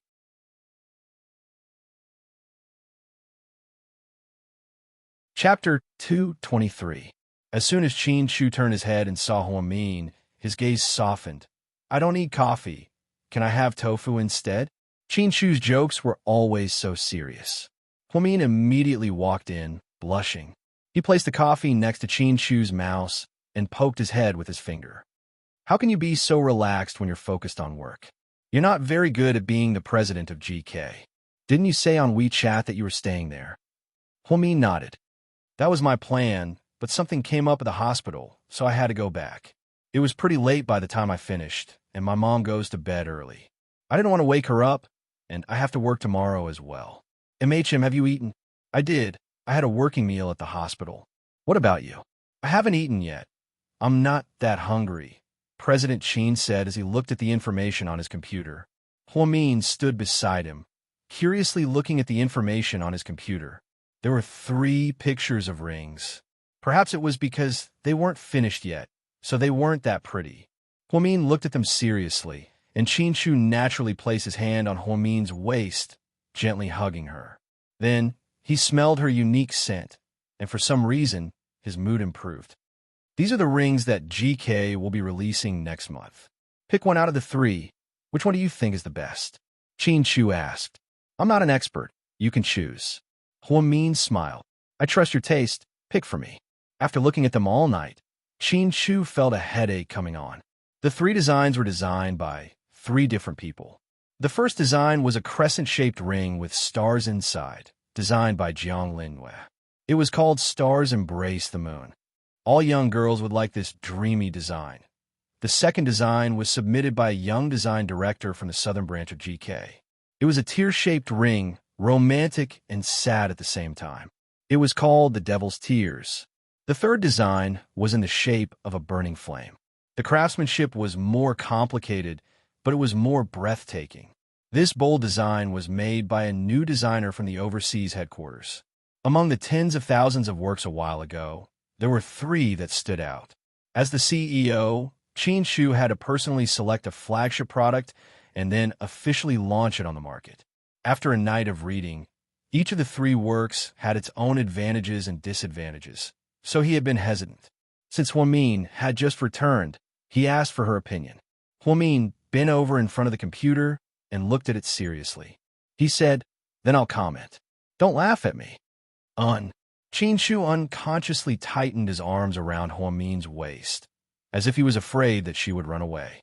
The first design is a bit old-fashioned, but there's nothing wrong with going old-fashioned in jewelry. After all, it's very expensive. Consumers don't dare to try new styles, so many people choose old-fashioned styles conservatively. The pattern of the moon and stars is very dreamy. Young girls will like it. It's more popular. President Sheen nodded. Hwamin continued. The second design is more interesting. The designer is probably an artist, and his work vividly reflects the sadness in his heart. However, not many people can understand it. The tears are melancholy, and broken tears represent endless sadness. After the work is released, it should be beautiful, but many people don't understand it and probably won't buy it. It's not something so interesting, but it would be a pity if it wasn't released. I think you can make a few of them and sell them as limited editions. Shu nodded approvingly. Not bad, continue. I personally like the last design very much. The design is very bold, and the style is very stunning. However, such a complicated design should be very difficult to make by hand. If the price is too high, consumers might not buy it. In the end, they can only look at it from afar and not buy it. So, I suggest that you let a model wear this design first to promote it. The design can also be put in the store for exhibition. Once a customer wants to spend money to reserve it, you can make it after receiving the deposit. Overall, the first design is definitely suitable for the general public, and the last 2 designs are luxury goods that are more focused on quantity rather than quantity. Chapter 224. I was thinking the same thing, but the first one is too old-fashioned. With GK's current status, I think the industry will laugh at us if our new products are too unoriginal. As a businessman, profit is important, but so is reputation. So, I plan on promoting the third one. The second one is like what you said, it will be a limited edition. As for the first one, it will be used as a cheap piece of jewelry and will do some promotions to attract the public's attention. Huamin nodded in agreement. Qin Shu's ideas were always right. I'm suddenly hungry. I want to eat something. Qin Shu looked at Huamin eagerly, the hand on his waist becoming restless. If you're hungry, tofu alone won't fill you up. Huamin smacked his hand away and replied with a smile. Tofu fills me up. I like it, Qin Shu protested. His eyes were also filled with resentment. To his surprise, Huamin nodded. We do have a piece of tofu in the fridge. I'll make it for you. Then, Huamin turned around and went downstairs. Qin Shu looked at her helplessly. Tofu wasn't tofu at all. She clearly understood what he meant, but she pretended not to. What kind of woman did he marry? She looked like a little rabbit, but was actually more cunning than a fox. Half an hour later, Huamin called Qin Shu over for dinner. They made mushroom meat, vegetable and tofu soup, and 2 egg pancakes. Needless to say, Huamin's cooking immediately whetted Qin Shu's appetite. The two sat down across from each other, and Huamin poured him a glass of water and handed it to him. Qin Shu began to eat with relish. Hua Zhenghai is sick. My mom and I went to visit him today. Yeah, he wanted me to go back and said that he left me some shares. I think he couldn't handle Hua Xiqian and couldn't control the situation, so he had to think of me. He even put on a pitiful act in front of my mom. Your mom must have believed it, right? Qin Shu guessed. Yeah, she's a little soft-hearted. She's a woman, after all, so she seemed a little moved. But after listening to my analysis, she believed my conjecture. Hua Zhenghai is definitely only looking for us for benefits. I won't be deceived by his lies. He's really capable of doing all this. All these years, he didn't care about you at all. In the end, he still wants to use you. It's really strange to have such a father. Qin Shu really disliked the Hua family because they didn't treat Huamin well. Anyone who treated Huamin badly would always be Qin Shu's enemy. Yes, so my attitude this time is very clear. Even if he calls me father, I will not help him. Qin Shu chuckled. His wife was sometimes very cute when she spoke, wasn't she? What are you laughing at? I'm talking business with you. Is this the time for you to laugh? Huamin was speechless. So, honey, you've been working so hard all day, yet you still have to worry about these things. Should I do something for you? Do what? For example, give you a full-body massage to help you relieve your tiredness. Or, let's do some meaningful exercise to help you forget about these troubles for a while. Huamin was extremely embarrassed by Qin Shu's explicit words. I don't need a full-body massage. You can give me more money. With more money, I won't be tempted by Hua Zhenghai's bullshit shares. Then, all of his schemes won't succeed. I have an idea. What is it? Huamin looked up at Qin Shu, wondering what he was up to.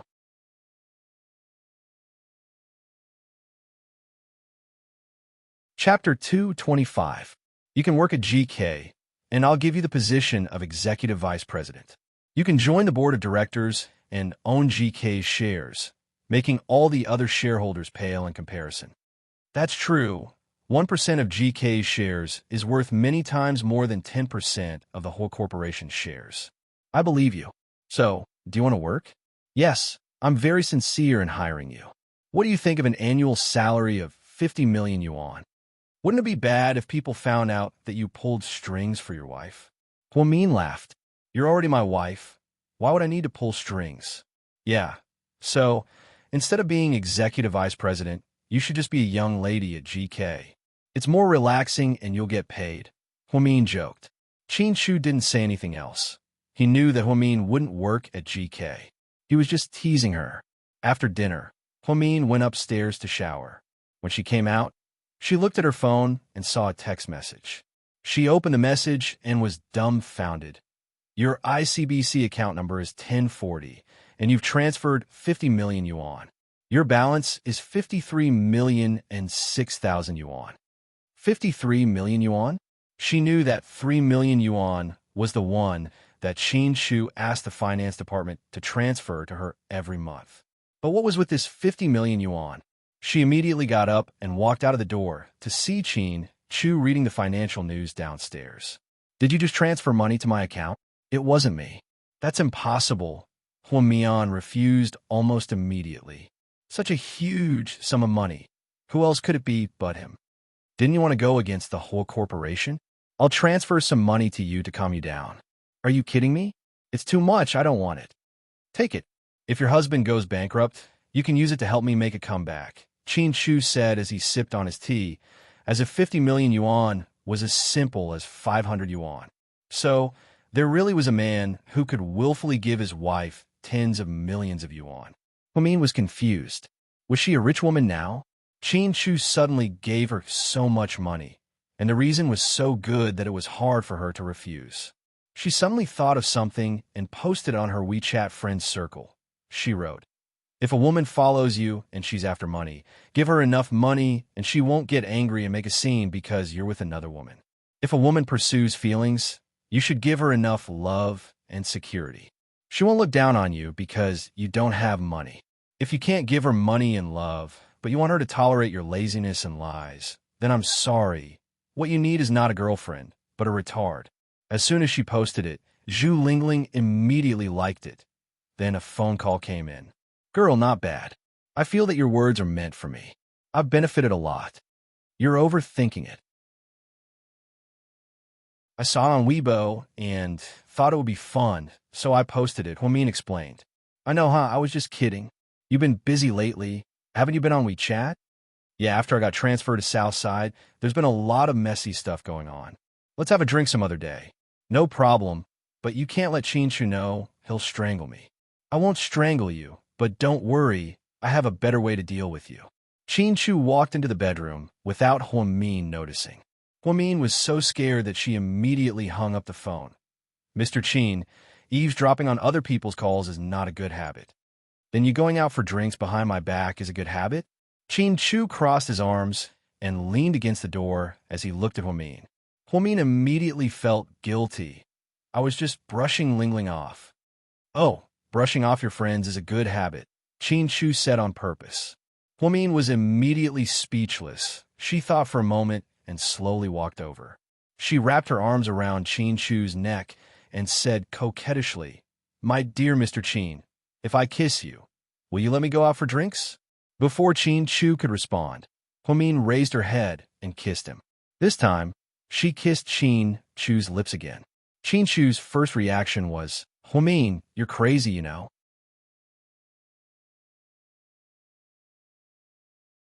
Chapter 226. Qin Shu never thought that Huamin would take the initiative to kiss him, so his brain didn't react in time. By the time he realized what was going on and wanted to kiss her back, the kiss had already ended. Huamian let go of him and licked the corner of her lips, looking even more seductive. "Boss Qin, so can I go out for a drink with Lingling now?" Huamin looked at Qin Shu eagerly. "Your honey trap is quite ruthless." Qin Shu looked at Huamin's face and said word for word. Huamin immediately started laughing. "Did that woman Zhu Lingling teach you that?" Qin Shu was suspicious. "Do you think her IQ is higher than mine?" Huamin asked back. Qin Shu didn't say anything. "Qin Shu? Yeah? Can we go out for a drink? I won't drink too much. Just a few glasses, okay?" Huamin acted coquettishly for the first time. Her voice was soft and fluffy, and Qin Shu's heart almost melted when he heard it. Ever since last time, he clearly saw Huamin's alcohol tolerance, so he was determined not to let her get drunk again. However, this was the first time this girl acted coquettishly. She kissed and hugged him, so he really couldn't bring himself to do it. In the end, after staring at each other for a long time, Qin Shu was defeated. "Okay, but it can't be like last time." Qin Shu didn't forget to warn her. Okay. Huamin nodded obediently. After receiving Qin Shu's approval, Huamin immediately felt much better. "Do you want to go out now?" He looked at his watch and saw that it was already quite late. "No," Lingling said another day. "Okay, try to go out during the day. Don't go out at night. I'm worried." After the two discussed the conditions, they both went to bed. The next morning, Huamin drove to the office. Just as he finished punching his card and was about to start work, he heard his colleague say, "Huamin, someone is looking for you." Huamin was a little puzzled. It would be so insensible to come to her when she was at work. He saw a fiery red dress and 7-inch red stilettos. She was flirtatious and high profile. "Huayin? Huamin frowned slightly. Sure enough, the woman turned her head. Her long hair was draped over her shoulders, and she was wearing exquisite makeup. Hui Yanyan was for the whole family. Although she was dressed too ostentatiously, she still had an aura about her. Huamin, let's talk. But I'm working, Huamin replied coldly. She really disliked the whole family. Your job doesn't make much money. You can take an hour off, and I'll pay you 3 times your salary, Hui Yanyan said arrogantly. She picked up her Louis Vuitton handbag, took out a dozen bills, and asked arrogantly, Is this enough? Huamin really wanted to slap her in the face and tell her that she had more than 50 million in savings in her bank account. So why the hell did she have to pretend to be so arrogant? However, Huamin wouldn't do that because she wasn't someone who didn't have manners. I don't need the money. If you have something to say, just say it. Long story short, we're all busy. Huamin looked at Hui Yanyan and said slowly, This isn't a good place. Let's go somewhere else, Hui Yanyan suggested as she looked at the busy entrance. So, Huamin brought her to the back garden of the hospital. Say it. Huamin didn't hold back at all. My dad's sick, you know that, right? Hui Yanyan kept emphasizing that she was using her dad's name, as if she was afraid that Huamin didn't know who she was. Get to the point. Huamin was a little impatient. The point is that my dad's not in good health. He cares about his father-daughter relationship with you, so he wants you to come back to our house. You don't have to live with us, but you have the right to inherit a portion of my dad's shares. You know that those shares are very valuable, and even if I explain it to you, you might not understand. All you need to know is that my dad is being very kind and wants to give you a chance to get rich. In order to repay my dad's kindness, you have to stand on the same side as us and fight against Huasiqian. Understand? Why should I? Huamin looked at Hui Yanyan provocatively. Because you want to help us with the shares? There's no free lunch in this world. But I don't want those shares, and I definitely won't help you. What? Are you kidding me? You don't want those shares? Idiot, do you know how much those shares can be sold for? Hui Yanyan shouted in a sharp voice.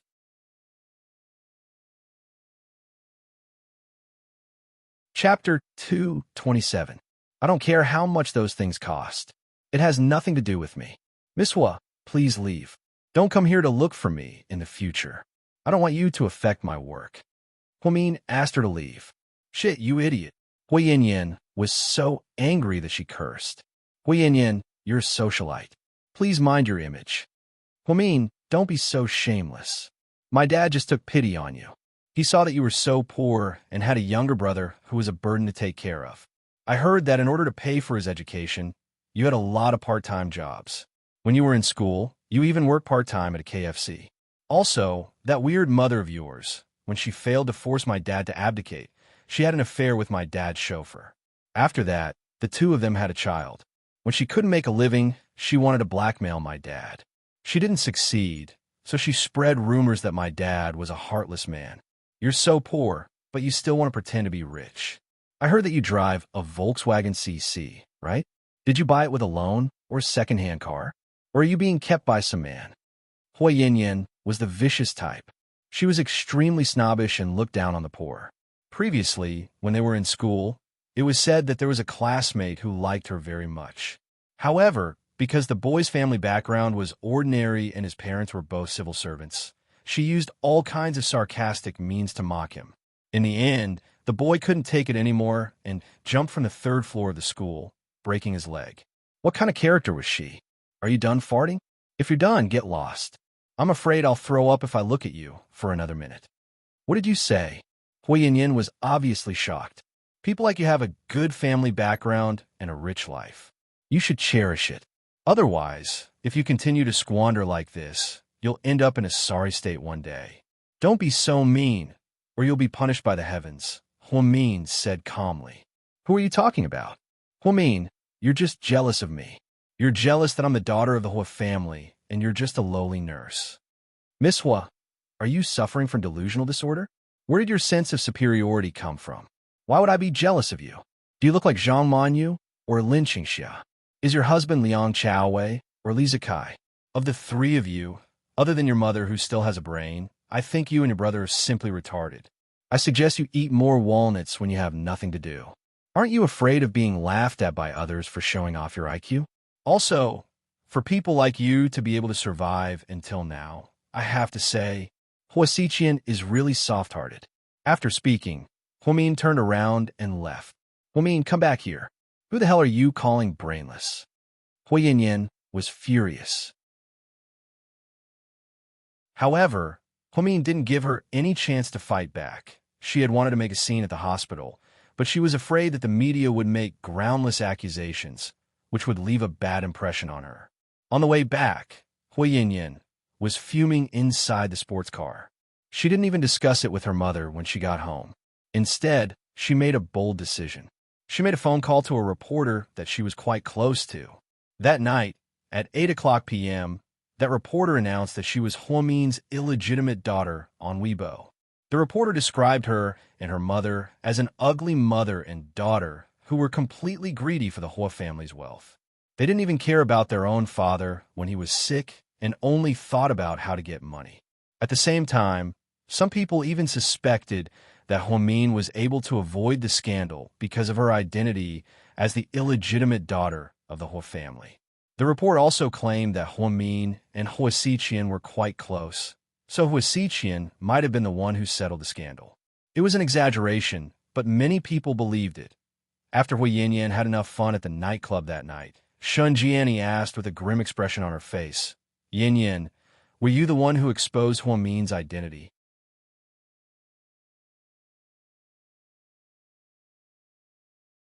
Chapter 228. Yeah, what do you think? I did a great job, right? That bitch didn't want to help us, but that's good. I'll make her infamous. Once our relationship is made public, she'll have no choice but to admit her relationship with my dad. It's only a matter of time before she comes back and inherits the shares. Silly, why don't you think about what would happen if she sided with Huasiqian? That's easy. We can get someone to run her over and kill her. Before she dies, we can find a lawyer and ask her to give us the shares, Huayin said casually, reeking of alcohol. Silly, you're still too young and don't use your brain. Shun Jiani was furious, but she didn't want to slap Huayin. Inside the VIP room at Southside Recuperation Center, Suyu looked at the hot topics on Weibo and smiled. Was she the illegitimate daughter of the Hua family? That was a fun identity. However, Suyu felt like Huamin's secret was more than that. Huamin was working the night shift, so she was still at work when the incident happened. Lingling, Jixin, Huang Yu, and the head nurse of the first hospital called to ask about her. Huamin went on to Weibo and read the news. She couldn't imagine how stupid Huayin was.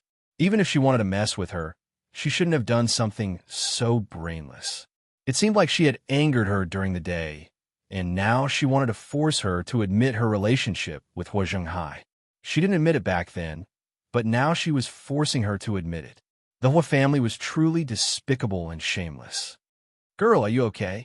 Zhu Lingling was worried and sent her a WeChat message. I'm fine. Who did this? They're so evil. It was Huayin. That bitch. I think I should go with you to stop her and beat her up to vent your anger. I've been pissed at her for a long time. It's okay, I won't do that. It's not good for her to mess with me like this. Let's wait and see. She'll regret it. Compared to other people's worries, Huamin himself appeared to be very nervous. While he was chatting with Huamin, Qin Shu called. Hello, are you okay? It was obvious that Qin Shu was very worried. You also saw Weibo? Huamin smiled bitterly. She really didn't want to cause trouble because Qin Shu always helped her deal with the aftermath. But he was always in trouble.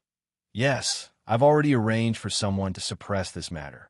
I'll also defend you in terms of public opinion. Don't worry. I'm fine. Are you working the night shift tonight? Yes. I'll go with you. It's okay. Southside doesn't allow family members to come here. It's very strict. You don't have to come over. Just wait for me at home. I'll go back tomorrow morning and buy you breakfast. What do you want to eat? Huamin chuckled. At a time like this, Huamin was still able to talk about breakfast so casually. She had to admit that Huamin was very smart and calm. I'll make breakfast and wait for you at home tomorrow morning. That's all. With that, Qin Shu hung up the phone. That night, while Huamin was on duty, she was preparing some backup information. She knew that Suyu must have done it on purpose. There were always women in his room, and there were endless bodyguards outside. What emergency could there be? Therefore, she dawdled for a few minutes before going over. "What's wrong?" She walked in, leaned against the door, and asked nonchalantly, "I want to drink water.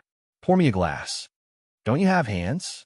"Please, you broke your leg, not your hands," Huamin retorted. "You're very aggressive. What's wrong? Did you suddenly become the illegitimate daughter of a rich family? Did your temper grow because of the Hua family?" Su Yu asked. Upon hearing Su Yu's words, Huamin's eyes changed slightly.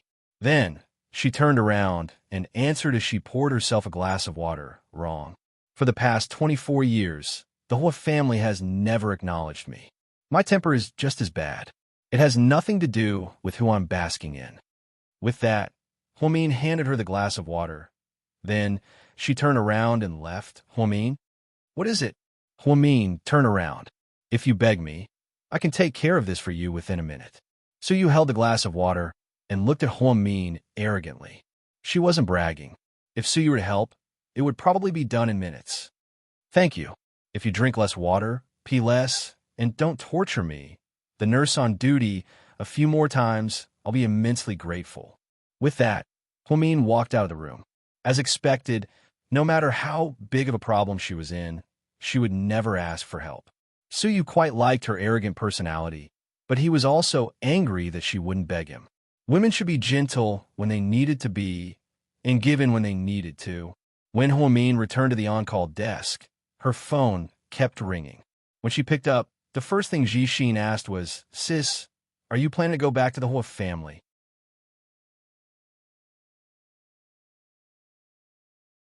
Chapter 229. Where did you hear that? I didn't hear it from anyone. I just saw it on the news. No one has come looking for you for so many years, but now you've made such a big deal out of it. That family is so prideful. They'll probably come looking for you under the pressure of the media. Jixin, do you want me to go back? Hearing his sister's question, Jing Jixin was silent for a while before he said sadly, "To be honest, I don't want you to go back, but if you want to go back, I won't stop you. I'll also help you convince Mom. I still stand by what I said. I will always respect your decision." "You little brat, don't make yourself sound so high and mighty, and don't think of me as a snob. Why would I go back? This is giving me enough headaches. Everyone in the Hua family is a scheming bitch. I'm dog-tired from work, and I still have to fight them with my wits and courage. Don't add to my troubles." Hearing the hidden meaning in his sister's words, Jixin immediately asked worriedly, "Sis, what's going on? Can I help you?" "It's okay, just go to school and be a good boy. Mom and I don't have to worry about you." "I know." "Okay, then I'll get changed and get off work. Talk to you later." "Okay." Jixin obediently hung up. This little brother of hers was actually a nice guy. He was always the first one to stand up for her when she was in trouble. Although he was still a child and couldn't help her much, the words he said always made Huamin feel very comfortable. Sometimes, she even thought that all these years of doting on Jixin weren't in vain. Their relationship was indescribable. They were even closer than those with the same father and mother. She hoped that Jixin would grow up quickly and that one day, she would be able to see him get married and have children. That scene would definitely be touching. However, she also hoped that time would slow down. Once Jixin stepped into society, he would have to bear a lot of social and family responsibilities. When that time came, he would definitely not be as innocent as he was now. Because the incident happened so suddenly, Huamin felt that it was necessary to deal with it. Therefore, he changed his clothes and informed the head nurse that he was off work. So you didn't know that there was a change of night shift. At 10 p.m., he rang the bell for water. However, it was another nurse. Her face immediately darkened. "Isn't Huamin on duty today?" "Young Master Su." Huamin went home. Something happened at home. The nurse was so scared that she didn't even dare to speak loudly. "Get lost." Waving his hand, Su Yu sent the nurse away. He couldn't sleep, so he turned on his phone to read the news. After the identity of Hua Min's illegitimate daughter was exposed, there was a lot of negative news. Someone opened a smut account on a local forum and questioned Hua Min's background. Could it be that Hua Min had used this kind of power in the previous dispute between doctors and patients, causing the public to be unable to see the truth? When one person spoke out, there would naturally be others who would follow suit, causing the situation to get worse and worse. At the first hospital, the department's media went to surround them, but no one stood up to respond. Southside was also packed with people, but Huamin didn't seem to have any intention of responding to this matter. Suyu really wanted to see how Huamin would deal with this matter this time. Would he go back to the Hua family and rightfully inherit part of the Hua family's fortune? Or would he continue to be arrogant and maintain his own style? When Huamin got off work, Qin wasn't home yet. He seemed to be very busy these days. Huamin wasn't in the mood for dinner, so she took a quick shower and crawled into bed. She was too lazy to read the news, nor did she want to. However, Lingling couldn't hold it in and called her to ask about the situation. She gave her a brief explanation. As soon as she hung up the phone with Lingling, she saw a familiar number calling her. Hello. Huamin picked up the phone. Little sister Mian, who's so ruthless this time. They're forcing you to come back. What about you? Have you thought about how to deal with this? Do you need your big brother to help you? Hua Xiqian's tone was still frivolous.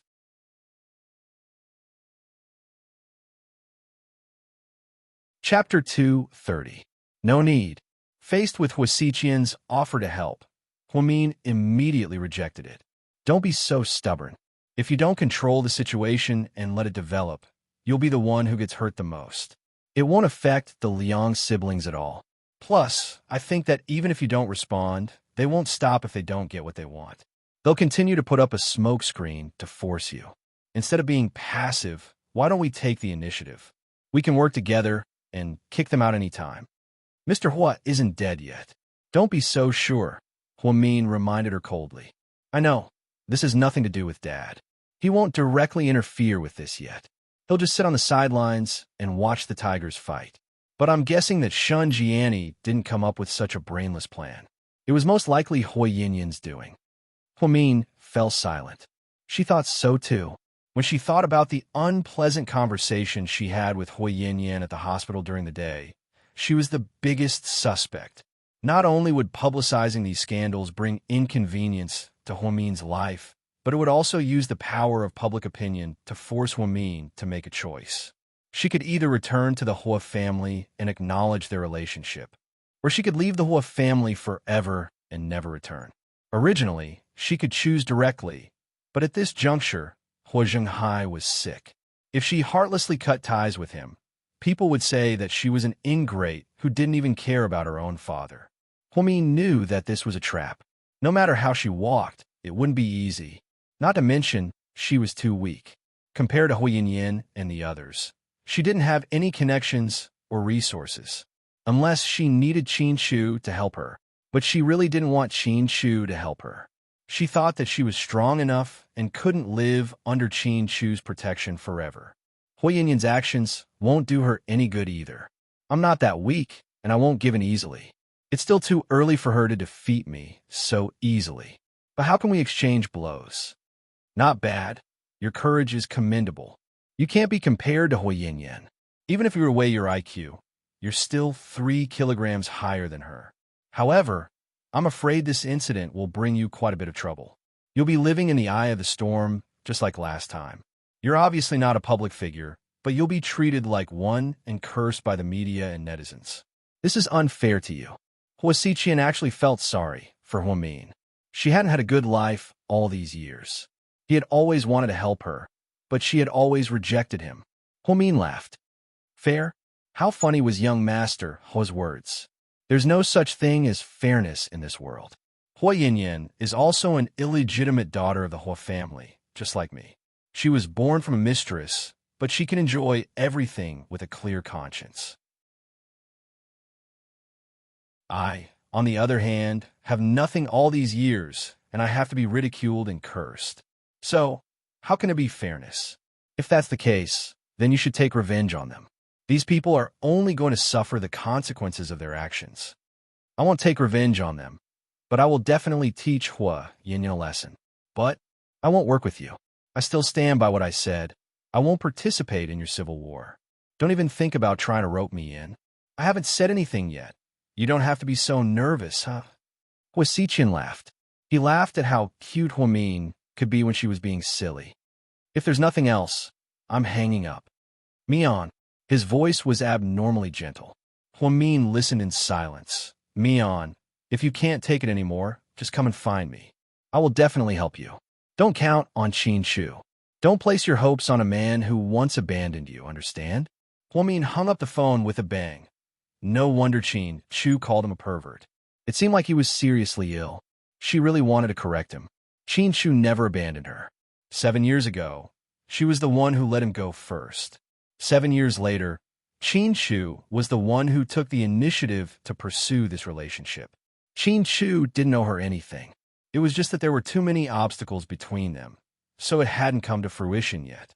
Late at night, Qin Shu came back from overtime. When he entered the bedroom, Huamin was already asleep.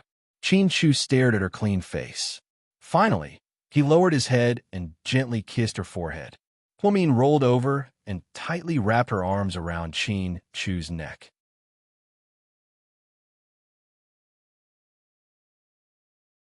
Chapter 231. Qin Shu was slightly startled. He thought that she had woken up, but she didn't move for a long time. When he lowered his head to observe her, he realized that she was still in a state of deep sleep. Qin Shu sighed slightly. Just how magnanimous was his wife? So much had happened outside. She was still able to sleep peacefully. Her mental fortitude wasn't ordinary. In the end, Qin Shu lay down next to Huamin and hugged her tightly, as if he was hugging a rare treasure. He couldn't bear to let go of her for even a moment. Don't worry, no one can hurt you. Qin Shu's voice was gentle and hoarse. It was doting and infatuated. In her sleep, Huamin seemed to have telepathy. She buried her head in Qin Shu's chest and snuggled closer. Qin Shu raised his hand and stroked her slightly messy long hair. His movements were very gentle, afraid that he would wake her up. The next morning, Qin Shu left early because he had to drive out for inspection. When Huamin woke up, all she saw was a delicious breakfast, but Qin Shu was nowhere to be seen. Sometimes she thought that the two of them living together like this was just like roommates. Sometimes they wouldn't see each other for a few days. They would leave early and return late. Where's the sweetness of a newlywed couple? With that thought in mind, Huamin took a sip of milk, picked up her phone, and sent Qin Shu a WeChat message. Your whereabouts have been strange recently. Don't tell me you're having an affair? Do you have a mistress? Just as she put down her phone, she heard a ding. It seemed that Qin Shu replied instantly. If I did, what would you do? Would you be angry? Qin Shu asked back. Because they were communicating via text, she couldn't tell if he was joking or half serious. Huamin laughed and replied jokingly, as long as I'm alive, they can only be concubines forever. After a while, Qin Shu replied, I thought you'd ask for a divorce to fulfill my wish. You want to do that? Huamin asked tentatively. No, I won't divorce you. Even if you don't love me one day, I won't divorce you. There's only one person I'm obsessed with in my life, and that person is Huamin. Huamin was originally joking when he sent the message, but when he suddenly saw Qin Shu's affectionate words, he was suddenly at a loss. She felt her heart beating wildly, just like the feeling of being confessed to for the first time when she was a young girl. Her cheeks were burning. I'm just joking. How could that be? You've invested so much in me. It would be a loss if we got divorced. All right, you seem to be very busy recently. Have you had breakfast? Don't just worry about me. You have to take care of yourself. Huamin changed the topic. Recently, there's a case that's quite complicated. I have to go to the scene every day and come back for a meeting. Okay, it's time for me to go to work. After ending the conversation with Qin Shu on WeChat, Huamin drove out. There seemed to be a lot of reporters at the entrance of the hospital, so she carefully avoided them. Inside the on-call room, a few young nurses gathered around. Because Tingting had known Huamin for a long time, she curiously asked, Huamin, is what the media is saying true?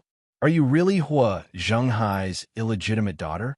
Oh my God, then you're the daughter of a rich family?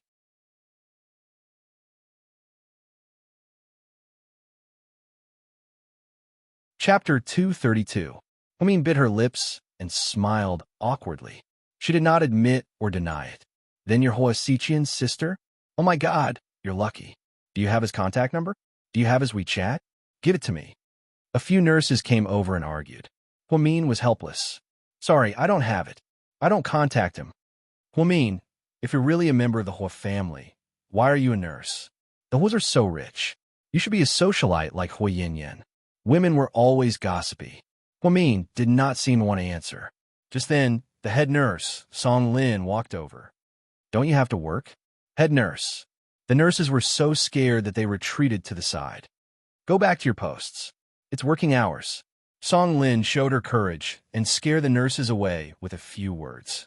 Then, she glanced at Huamin and asked softly, Are you okay? I'm fine, head nurse. If you need to take time off, just tell me. No, I'm fine. All right. I'm relieved to see that you're doing okay. As for young Master Su, he's not doing very well. He doesn't like other nurses. He hasn't taken any medicine or done any 4 drips for the past few days. He even canceled his follow-up checkup. I'm thinking that if you were to go, the results might be different. You're the only nurse who has successfully injected him. So you're saying that you want me to take care of him? Huamin was a little conflicted. I'm just telling you. If you don't want to, then forget it. Song Lin was a smart person. Naturally, she would not be too stubborn. However, after hearing what she said, Huamin felt a little embarrassed. Then I'll give it a try. I'll try my best to complete the mission. After speaking, Huamin buttoned up her lab coat and walked over to room 1 with the medicine. When the bodyguards saw Huamin, they were secretly delighted because they realized that only this nurse could deal with their young master. When Huamin pushed open the door and entered, Suyu was reading the newspaper. He looked quite serious. Get out. Without even looking at her, Suyu thought she was one of those women who wanted to climb up the social ladder. Huamin didn't say anything. He walked over, twisted open the medicine bottle, and took out a few pills. There's a saying that it takes 100 days for bones and tendons to heal. Although your ligament strain isn't a big deal, you can't underestimate it. You have to do a follow-up checkup and take medicine. Hearing Huamin's voice, Suyu raised his head, a faint joy in his eyes. You still have the time to care about me? Have you dealt with your own matters? Suyu deliberately asked with a straight face. So, is it really okay for a man to be so gossipy? Huamin asked as he stared at Suyu with his arms crossed. What kind of gossip is this? Didn't the news cause a sensation in the city? How are you going to deal with it? How I deal with it is my own business. You don't have to worry about it. Hurry up and take your medicine. I still have to play chess with the old man next door. Everyone is busy. Don't waste time. Huamin urged impatiently. Suyu didn't know whether to laugh or cry. He really wanted to ask, what kind of charm did the old man next door have to make her ignore him? Chess. I know how to play too. Why don't we play a game? No. Huamin rejected him directly. Why? Suyu refused to accept it. Because if I look at your face for too long, I'll get depression. With that, Huamin turned around and left. You? Suyu wanted to say something, but before he could say anything, Suyu stopped him. Huamin turned around and said, Don't stop taking your medicine. Then, he slammed the door shut. Suyu glanced at the medicine on the tray and the warm water Huamin brought over. He frowned slightly, but in the end, he still picked it up and drank it. This woman always had this kind of magical courage that made him obediently follow her wishes. Even if she only cared about him at work and didn't care about him, she was still much better than those hypocritical women who approach him with ulterior motives. Also, he really wanted to know how Huamin was going to deal with this illegitimate daughter storm. Huamin didn't go home after work. Instead, he went straight to the first hospital.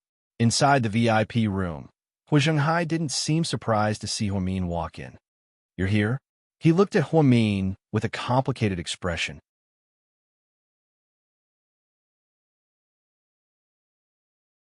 Chapter 233.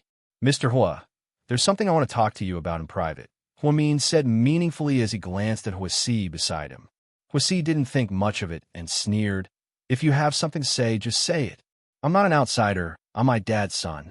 I'm not an outsider like you.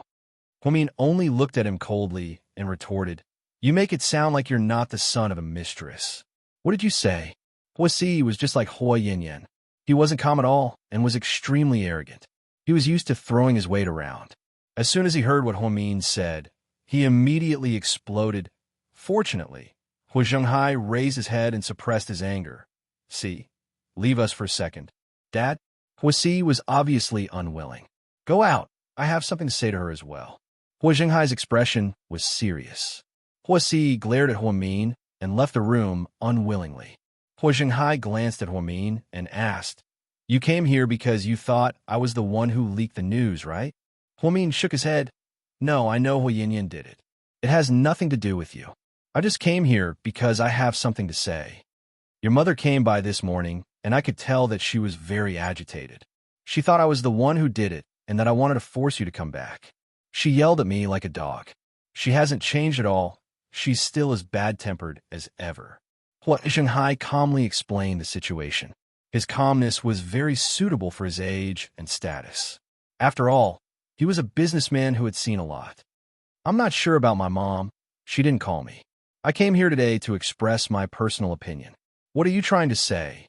"What I want to say is, instead of putting your hopes on me and asking me to help them, why don't you teach them how to protect themselves? From what I see, Pinyin and Huasi are so stupid that it's only a matter of time before they die in the hands of Huasiqian. If it weren't for you, they would have been kicked out a long time ago. On the surface, what Huiyinyan did doesn't benefit me, because everyone is talking about how my mom didn't sacrifice my scandal in order to get closer to the Hua family. However, this doesn't affect anything. On the contrary, I can use this opportunity to come back to the Hua family, but I might not be the best assistant. Do you think I would be stupid enough to help them after what they did to me? Also, if people dig into this matter, then Hua Yinyan's mother, Mrs. Shun, will be exposed for interfering in your marriage with Mrs. Hua. Only Hua Yinyan would do something like this that harms both herself and others.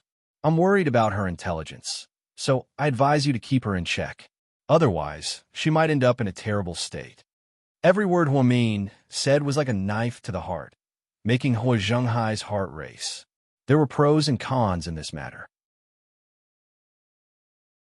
Hua Min was a commoner to begin with, so even if she was insulted and blamed, it would still be the same. However, Hua Yinyan was different. If her scandal was exposed, she would go from being a genius to being the daughter of a mistress.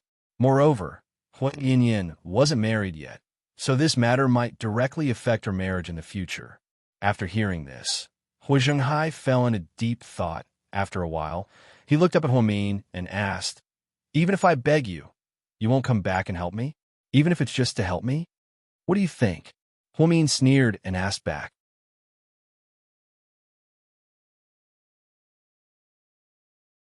Chapter 234. What if we make a deal? Don't worry, I won't let you help me for free. I can send you a lawyer's letter, and I'll really give you the shares. You just have to agree to stand on Yin Yin and Si's side. Those shares are worth at least a few $100 million. Hua Zhenghai didn't believe that Hua Min was smart enough to not want his inheritance. Hua Min smiled. "I'm sorry, Mr. Hua. I lack everything except money. To me, the few $100 million in shares you're talking about isn't as good as the 20 years of fatherly love you gave me." Hua Zhenghai was a bit ashamed. Fatherly love? He didn't have that. He only liked Hua Yinyan and Hua Si. He just couldn't like Hua Min, even though he knew that she was smart and shrewd. "Don't worry about it. I was just joking. Uncle Jing is very good to me, just like my father. I don't need that. Okay, that's all I have to say. This is just a piece of advice. It's up to you whether you want to take it or not. There's one more thing I have to tell you." "What is it?" Hua Zhenghai looked at Hua Min in confusion. "Your mistress and daughter are so aggressive. I think it's time for me to fight back." After speaking, Hua Min smiled confidently and turned to leave. Hua Min was calm and composed, and his words were very logical. Hua Zhenghai suddenly felt emotional. If only Hua Yinyan had half of Hua Min's intelligence, she wouldn't be in this situation where he had to worry about her all the time. Unfortunately, what a sin. At night, Hua Min stayed at home, watching cartoons and eating potato chips. It was as peaceful as any other day. Qin Shu was still working overtime and hadn't come home yet. Just then his phone rang. It was Ning Ziyuan again. After ringing for a long time, Hua Min finally picked it up. "What is it?" She thought that he wanted to emphasize that he and Wu Xiaoxue were getting married. He was really persistent. Unexpectedly, Ning Ziyuan asked about something else. Mian, are you really Hua Xinghai's daughter? Huamin immediately knew what Ning Ziyuan meant. He smiled wickedly and replied, Yeah, I even went to the hospital to look for him today. He even said that he wanted to give me some shares. I was thinking, what's the point of having so much money? I can't even spend it all. Why didn't you tell me about this before? Ning Ziyuan sounded like he was complaining. You didn't ask me, did you? Huamin was amused. I really feel that we missed a lot. Wu Xiaoxue and I are not what you think. I don't love her, Ning Ziyuan suddenly said. Huamin nodded. That's right. Maybe you just want to have a child with her. This isn't love. Such blatant sarcasm left Ning Ziyuan speechless. He said, Mian, are you still mad at me? Huamin was just about to say something when he heard the sound of the key opening the door. He immediately hung up. As expected, Qin Shu came back. Why are you sneaking around? Qin Shu was a little nervous when he saw Huamin. Nothing. Huamin was a little guilty. I think I heard you talking on the phone. Was it that sick-looking ophthalmologist? Are you Detective Conan? Huamin wanted to cry. How could he guess that? Was he even human? So, you did something so shameful. Are you going to apologize, or what? Qin Shu took off his jacket, straightened his tie, and asked in all seriousness. Huamin immediately lowered his head, thinking about how to deal with it. What do you want to eat tonight? I'll make it right away. Huamin wanted to be on his best behavior, so he turned his attention to dinner. Steamed Huamin. Qin Shu sat down next to Huamin on the sofa and said nonchalantly, Qin Shu, stop messing around. Huamin pouted and looked at his handsome profile. If steaming it is too troublesome, you could just dip it in wasabi and eat it like salmon. Honey, don't do that. Huamin finally decided to deal with Qin Shu. On the 107th day of their marriage, at 7:25 p.m., Huamin called Qin Shu honey for the first time. As expected, Qin Shu's expression changed slightly. Even his eyes darkened.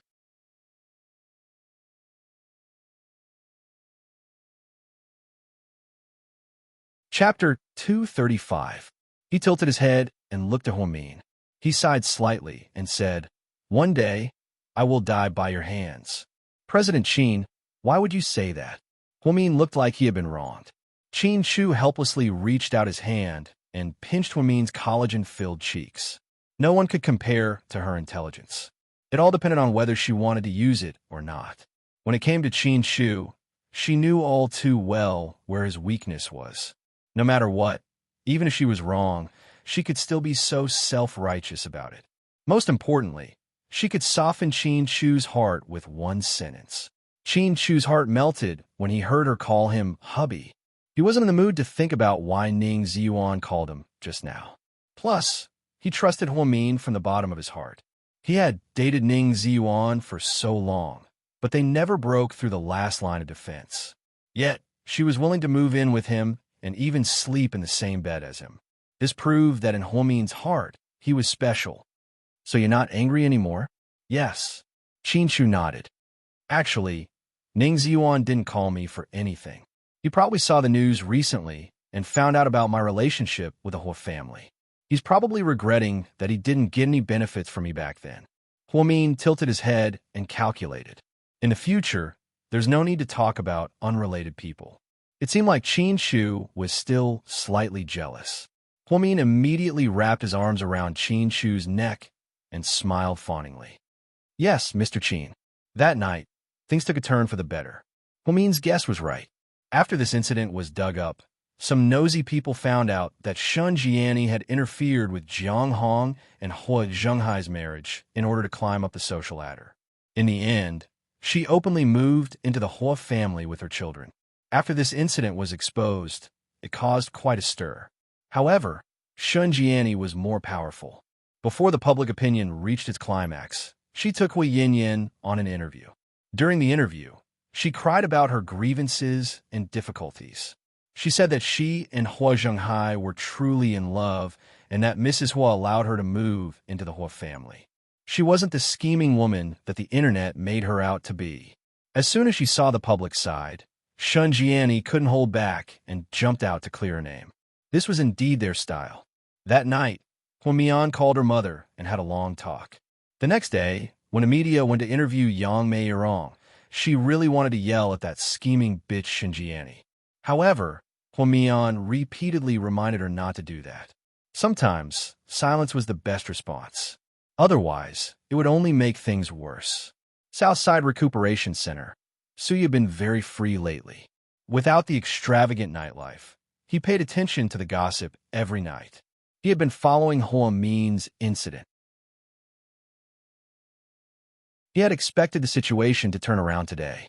However, Hoa Min hadn't responded or made a move. This made him even more curious. It seems like the power behind this hasn't made a move, Suyu exclaimed. Ever since the doctor-patient incident, Suyu vaguely felt that there was a mysterious power behind Hoa Min. At this thought, he picked up his phone, found Wasichian on WeChat, and sent him a message. That sister of yours is very interesting. There's finally a decent woman in the Hoa family. Are you talking about Hoa Yinyan? Hua Xiqian immediately replied. Hoa Min. Suyu replied with 2 words. Hua Xiqian didn't reply. Instead, he called. How's your recovery going? You're very free. You even have the time to use WeChat? Hua Xiqian teased. He and Suyu were in the same circle. They usually hung out together. They weren't buddies, but they weren't strangers either. It's good. I like it here. Suyu's lips twitched. You know, Hoa Min? Hua Xiqian asked. Yeah, she's my personal nurse, Suyu said deliberately. Hua Xiqian smiled. Really? What a coincidence.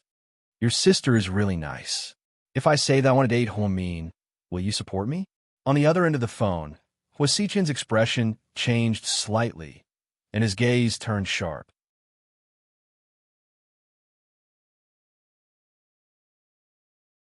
Chapter 236. Your taste has been dropping lately. My sister isn't that good looking. She's just plain noodle soup. You get sick of eating too much meat. Plain noodle soup suits my taste, Suyu retorted. All right then, since you're interested, go ahead. It wouldn't be bad if you became my brother-in-law. Hua Xiqian laughed. After hanging up, Suyu played with his phone as his mind raced. As far as he knew, the power behind Hoa Min was not to be underestimated. Was it really Hua Xiqian? On the surface, Hoa Min and Hua Xiqian didn't seem to have a good relationship, but Suyu always felt that there was something strange about the relationship between the siblings. Perhaps Hua Xiqian had been helping Hoa Min because of the Hoa family's internal conflict? After hanging up, Suyu suddenly remembered something and sent a WeChat message to Hua Xiqian. Give me Hoa Min's WeChat ID. Isn't she your nurse? Why don't you get it yourself? Of course, if I could get it, why would I ask you? Suyu rolled his eyes at his phone angrily. I don't have it either. I only have her phone number. Doesn't her WeChat ID include her phone number? Suyu was curious. No. Seeing Hua Xiqian's reply, Suyu was completely speechless. Fine. WeChat ID wasn't her phone number. Such a twisted style was indeed Hoa Min's style. He picked up his phone and dialed a number. I don't care what you do. I wanted to find Hoa Min's WeChat ID in 3 minutes. As expected, 3 minutes later, his phone received a text message. It was a string of numbers. Suyu typed in the number and found that it was Hoa Min. Her profile picture was a picture of a teenager.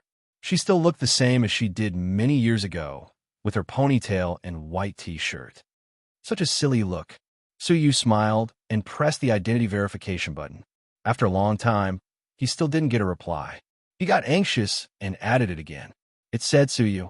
The person on the other end directly refused to add a message and replied with 2 words, not familiar. Suyu was so angry that he was speechless. This was the first time he had taken the initiative to add a woman on WeChat. One had to know that those women were proud of adding him on WeChat. Hoa Min, just you wait, he threatened. Hoa Min was about to fall asleep on the other end. He glanced at the screen and muttered to himself, crazy. The next morning when Hoa Min woke up, the situation changed again. It turned out that Hua Xiqian's adoptive mother had accepted the interview. Those words in the interview were a slap to Shun Jianni's face. She did not admit that she had acquiesced to Shun Jianni moving into the Hua family. She also did not admit that she had a bad relationship with Hua Zhenghai. She even pointed out that some people would do anything to climb up the social ladder. Shun Jianni did not think that Jiang Hong would go against her so directly. She ran to the hospital to complain to Hua Zhenghai. Although Hua Zhenghai cared about his mistress, he did not dare to blame Jiang Hong because of the Jiang family's influence. He could only persuade Xinjiani to stop making a fuss and quickly calm down. Huamin did not respond from the beginning to the end. He also did not allow his mother to respond. Therefore, after a few days, the impact of the incident was not as big. A few nurses at the hospital tried to ask her about Hua Xiqian's private life, but she did not know anything. When she was taking care of the old man in room 2, she would also pick up medicine for Su Yu. Every day, she went to see Su Yu when she was the most unwilling. She did not want to coax that pretentious old man. Huamin, why didn't you add me on WeChat? Su Yu asked as soon as he saw Huamin walk in. What law in China says that I have to add you on WeChat? Huamin did not even look up. He placed the medicine on the tray and poured a glass of warm water.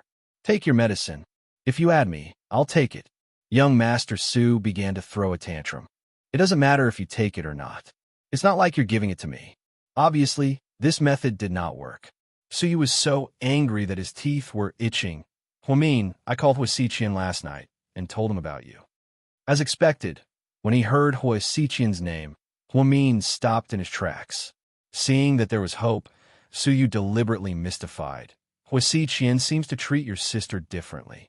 Huamin's expression changed when he heard this.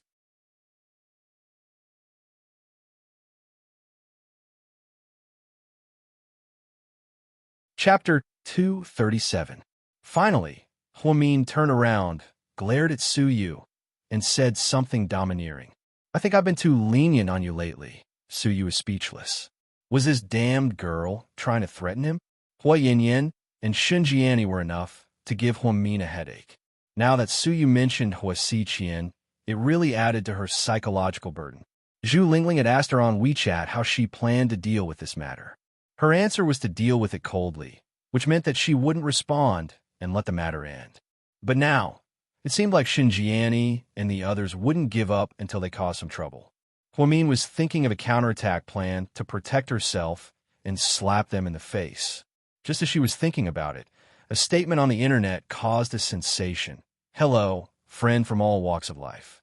Because the recent events have caused a lot of trouble for society and me personally, I'm making a statement to give everyone an explanation and to give myself justice.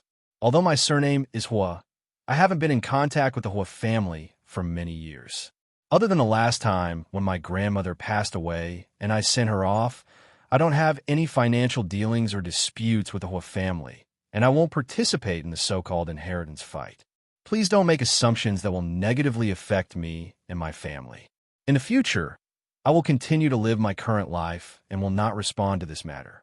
Today, I promise that I won't return to the Hua family, won't participate in any of the Hua family's profitable investments, won't take a dime of the Hua family's shares, and won't return to work at the Hua Corporation. Please return me to an ordinary life. Thank you. Huamin signed the last 2 words. The entire statement was written in Huamin's tone, so it was more vivid and realistic. Although the signature wasn't Huamin's, no one doubted it. After all, if someone else had written it on his behalf, they would be held accountable by the law. Huamin was very happy to see such a statement that matched her thoughts. Other than Qin Shu, she couldn't think of anyone else who could guess what she was thinking and give her such a statement at such a critical moment. She immediately picked up the phone and dialed a number. 3 seconds later, the call was answered. Hello. Qin Shu answered the phone. I saw the statement. It's written really well. There's only one sentence missing. Which one? You should have just written that I want to sever all ties with the Hua family and never contact them again. If you write that, it will make you seem narrow-minded and people will gossip about you. It won't be good for public opinion. I'm just kidding. I know you're very thoughtful. That statement, I think, it wasn't written by your company's public relations team, right? You were the one who thought about every word for me, right? Huamian asked gently. At least you have good taste. Almighty Qin was proud again. This statement was carefully written in his notebook during lunchtime. After confirming that it was correct, he posted it online. Because of Qin Shu, this statement was quickly reposted by all the major media outlets and instantly seen by everyone. Qin Shu, Yeah, I really want to thank you, but I won't say it this time. You said before that I shouldn't always say thank you to you. I'm your wife, so it's natural for you to protect me. But you're so good to me, I don't know what to do. I just don't want you to get hurt. I know, I'm too useless. I call myself a genius, but I'm always in a deadlock and need you to help me out. I'm thinking, if you didn't come back and were still in the States, what would I do? No, your assumption isn't valid. I'm already by your side, and I'll never leave you. Huamin held onto the phone, her eyes slightly teary. Let's have dinner together tonight, it's my treat. After speaking, Huamin hung up the phone. The corners of Qin Shu's lips curled up slightly. He knew that his baby was touched again. It was just a statement, but this statement expressed what Huamin wanted to say. Because Qin Shu personally wrote it, everything was different.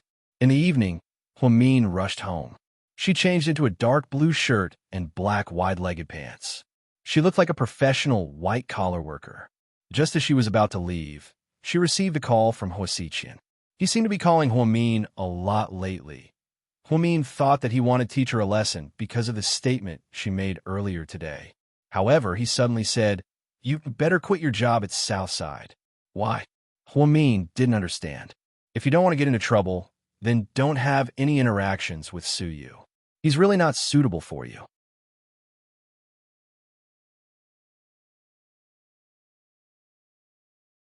Chapter 238. You make it sound like you're the most suitable person for me, Huamin replied coldly. Huasiqian fell silent. I'm telling the truth, Mian. I'm telling the truth, too. Didn't you tell me not to get too close to Qin Shu? In your eyes, no man in the world is better than you, right? But they can hurt you. Then who won't hurt me? You?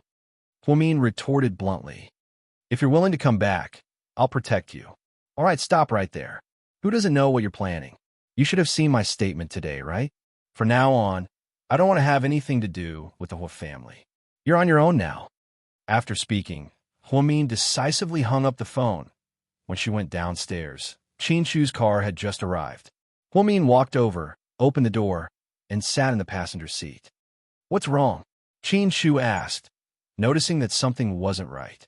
Nothing. I just received a harassing call. Qin Shu nodded and didn't say anything else. He turned the car around and drove out of the neighborhood. What do you want to eat? I'm treating you today. Of course I'll pick something you like. Huamin smiled. Is Japanese food okay? Of course. Huamin wasn't picky about food. When she went out to eat, she was fine with anything. So, when Qin Shu mentioned Japanese food, she immediately nodded. 15 minutes later, the car stopped in front of a very high-end Japanese restaurant. The two of them entered an elegant private room. The decoration of the tatama mats was unique. A very popular Japanese song was playing. Although Huamian didn't really understand it, it was quite nice. During the meal, Huamin and Qin Shu chatted. Qin Shu, you call me Qin Shu when you don't need me, but when you need me, you call me hubby. Huamin, how obvious are you to burn the bridge after crossing it? Huamin, hearing Qin Shu's words, Huamin felt a little embarrassed. She coughed lightly and said, hubby, I've always been the one causing trouble for you after we've been married for so long. Will you ignore me one day when I run out of patience? Do you think I'd do that? Huamin shook his head. I know you won't, but sometimes I hate myself for always getting into trouble. What's wrong with that? I'll help you deal with the aftermath. Qin Shu took a small sip of the sake. Huamian sometimes wondered if she had saved the galaxy in her previous life. Did she save the galaxy in her previous life? How did he meet a tall, rich, and handsome man like Qin Shu? After Qin Shu's statement was released, Qin Shu used his connections and methods to get news reports to come out in the afternoon and evening. Most of them tried to clear Hua Min's name. However, no matter how much Shun Jiani acted or cried, she couldn't change the fact that she was a mistress. Hua Yinyin was notorious in the industry. She was so angry that she didn't dare to leave her house for days, afraid that people would point fingers at her. Huamin had already made it clear that there was no point in him pretending to be sick in the hospital. Do you know when I wanted to go back to the Hua family the most? Huamin asked casually as he held his phone and accidentally saw the news of Hua Zhenghai's discharge. Do you still want to go back to the whole family? Chinshu was curious about this. Huamin nodded, then she continued, It was 7 years ago when we were passionately in love. At the time, your mother looked down on my family background. The truth is, I despised myself too. Back then, I had a beautiful dream that if Hua Zhenghai took me back, I would be a socialite like Hua Yanyan. Maybe then, your mother would agree to us being together. Huamin held a small teacup with both hands as she said this. Looking like a little girl, she looked cute and pitiful. You didn't expect me to be so vain, did you? Huamin playfully stuck out her tongue. Qin Shu's gaze was slightly pained. Mian, don't say any more.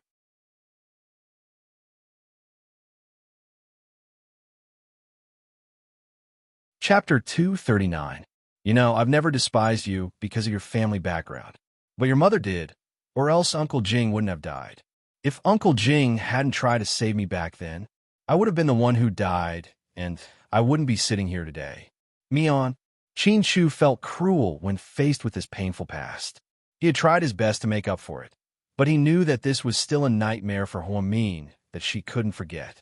All these years, she carried a heavy psychological burden with her. But what could he do? The mastermind behind all this was his mother. Could he go and kill her? That was unrealistic. Qin Shu, I didn't mean to bring this up. Sometimes, I just hate my family background, and I hate Hua Zhenghai for not giving me a proper identity. Now that I'm all grown up, it's no longer possible for him to use me. I understand. I know that you're the only one who can understand what I'm saying. Otherwise, I wouldn't have written such a statement. Sometimes, I don't think I'm that pathetic. At least in this world, there's someone who understands me. He knows what I'm thinking. He's willing to listen to all the pain I'm going through. He's also willing to accompany and soothe the wounds in my heart. Huamin was usually out of it, and whenever Qin Shu said something affectionate, she would subconsciously avoid it. Now that she took the initiative to say these things, Qin Shu didn't know what to do. Qin Shu, if one day I have nothing left and you're the only one left, will you still be willing to be with me? Of course. Me too.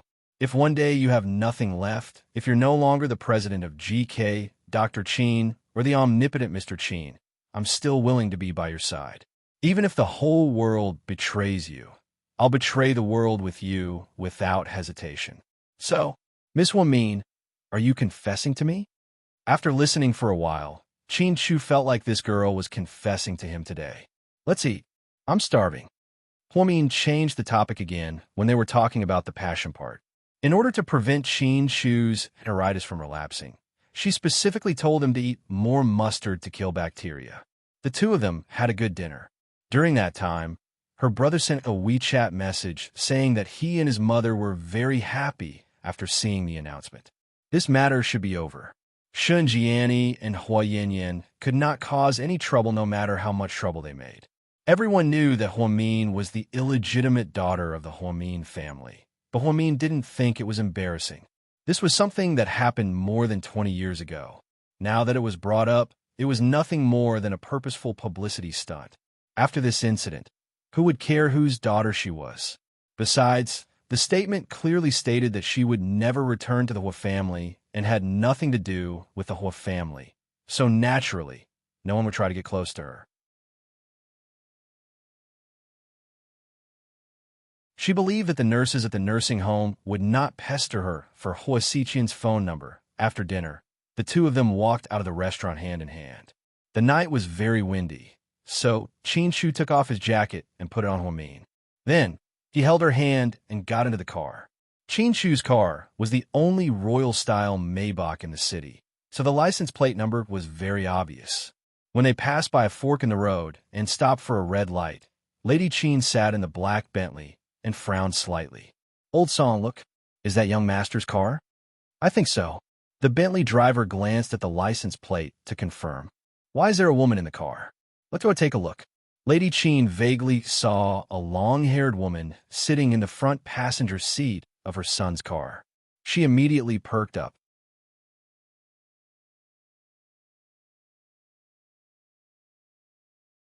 Chapter 240. The driver, Old Song, immediately changed lanes and chased after the Maybach after hearing Qin Shu's words. Chin Chu inadvertently glanced in the rearview mirror and noticed something fishy. They were going to go straight home, but Chin Chu immediately made a sharp turn and headed in another direction. Hey, you're wrong. This isn't the way home, Huamin quickly reminded him. We're not going home. Since we have time, let's go for a drive. Huamin was speechless. Was it really a good time to go for a drive on a cold night like this? However, she believed that Chin Chu knew what he was doing. Therefore, she didn't ask any more questions. She watched as Chin Chu zigzagged through alleyways and onto main streets. Huamin immediately understood something. She looked at the rearview mirror. So, we were followed. That's my mom's car, Chin Chu said. Oh, when it came to Chin Chu's mother, Huamin seemed to be born enemies with her, and they both disliked each other. Huamin didn't even want to say a word about her. After driving in circles for more than 10 minutes, they finally lost the black Bentley. Chin Chu drove around Rainbow Square before returning to Imperial Park. Old Song, what happened? Lady Chin wanted to see what woman her son was with, but the car was gone.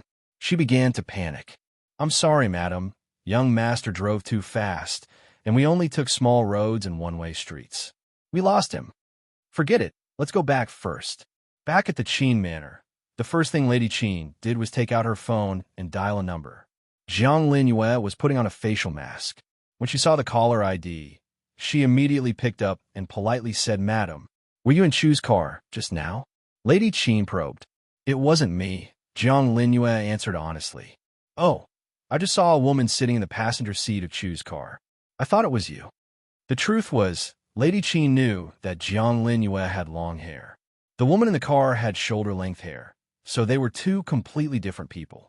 She only asked to see if Jiang Linyue was telling the truth. Luckily, she was honest. Oh, it should be a client from Taipei today. He's the person in charge of a cooperation project. Boss Chin has been busy this morning. I think Assistant Yang arranged the meeting for tonight. Jiang Linyue reacted quickly and immediately made up a person. She also wanted to know who the woman in Chin Chu's car was. Is that so? Then I must be thinking too much. Have you and Chu made any progress recently? President Chin treats me very well. It's just that the company is too busy, so I don't have much private time. It's good to be busy, but you have to take care of yourself. Girls need to take the initiative. Chu is not that unreasonable. You're so beautiful. He'll fall for you sooner or later, Lady Chin said earnestly. I know. Thank you for your concern. After hanging up the phone, Jiang Linyue thought for a moment and dialed Chin Chu's number. Chin Chu and Huamin had just arrived home. He looked at the caller ID and didn't recognize the number. Hello. Hello, President Chin. I'm Jiang Linyue. What is it? President Chin took off his jacket and spoke in a formal tone. Mrs. Chin just called me and said that she saw a woman in your car. I explained that she was a client from Taipei. Got it. Before Jiang Linyue could finish, Chin Chu hung up the phone. Jiang Linyue bit her lips. She didn't want to give up after being rejected again and again. Chin Chu was just about to sit down and turn on the TV to watch the financial news when he heard a scream from upstairs. Upon hearing Huamin scream, Chin Chu immediately got up and ran upstairs.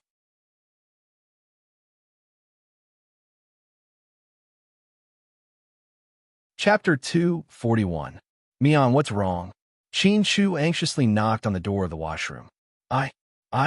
Huamin was too embarrassed to say it out loud. What's wrong? Chin Chu was so anxious that he was about to die. Chin Chu, my period came early. Huamin wanted to cry, but no tears came out. Her period always came on time. She remembered that it was still 4 days away. However, it suddenly came today and caught her off guard. So, what do I need to do? Chin Chu didn't know what to do either. A woman's period wasn't something that a man could help with. I don't think we have that at home. Can you go buy some for me? Huamin couldn't come out because her pants were soaked, so she could only hide in the washroom. Okay. Chin Chu awkwardly said, okay, and went downstairs. 5 minutes later, Huamin's phone rang. Hello? What brand do you want? Chin Chu asked in all seriousness. Anything is fine. What about the length? At least 38 centimeters. For day use or night use? Ahem. 1 pack of each will be fine. Okay. Then, Chin Chu hung up the phone. Huamin felt that it was really tiring to have such an awkward conversation with Qin Chu. This man didn't seem to know anything. She couldn't blame Qin Chu for this. This was the first time in his life that he had ever bought something like this. Not only did he find that there were many brands, but there were also different lengths, day use, and night use. The textures were also divided into gauze, cotton, and silk mesh. There was too much information here, too complicated. After waiting for another 5 minutes, Qin Chu came back. When he handed Huamin the bags from the washroom door, Huamin was dumbfounded. There were more than 20 packs. Why did you buy so many? Huamin was speechless. Save it for later. All right, you really know how to plan ahead. 10 minutes later, Huamian finally slowly walked out of the room. Qin Chu pointed to a bowl on the tea table and said, "Drink it." What? Huamin was stunned. Poison. Huamin, is it brown sugar water? Looking at the dark red color, Huamin guessed. Why are you still asking if you already know? You actually know how to boil sugar water for me. You're quite knowledgeable. Huamin looked at Qin Chu, amused. I just looked it up on the internet with my phone. It said that it's good to drink this during your period. All right, Boss Qin, you're really considerate.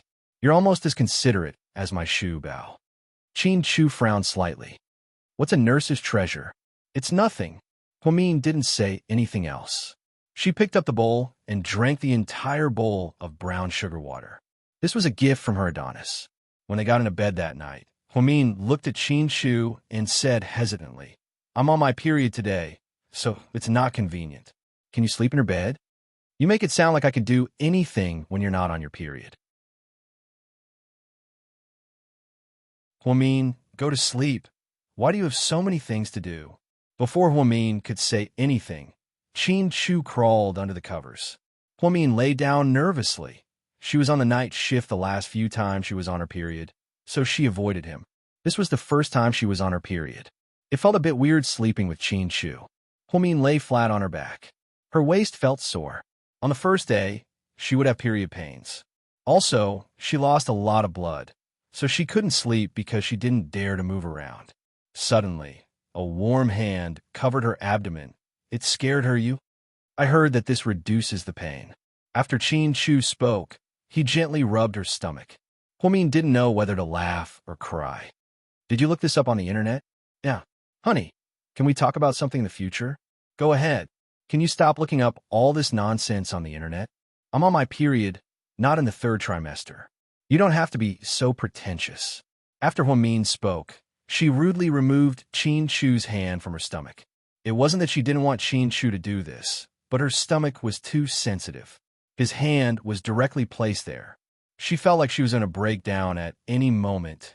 Qin Chu sighed slightly and said, The internet is right. What's right? Huamin curiously tilted her head and looked at Qin Chu. Don't try to reason with a creature that bleeds 7 days a month and doesn't die. Women are the most powerful beings in the universe. Huamin was once again shocked. Therefore, she really should consider cutting off the internet at home. Qin Chu going online was a tragedy in itself.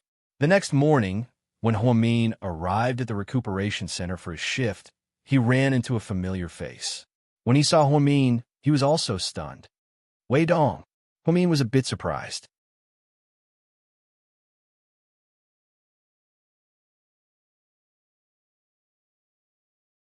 Chapter 242. Huamin, why are you here? I transferred here a long time ago. I'm no longer at the first hospital. What about you? Why are you here? My dad had cerebral thrombosis a while ago because of excessive drinking. He was treated in the hospital for a while, and the results were pretty good. He wants to recuperate here in the future. I heard that this place is very good for recuperation in the future.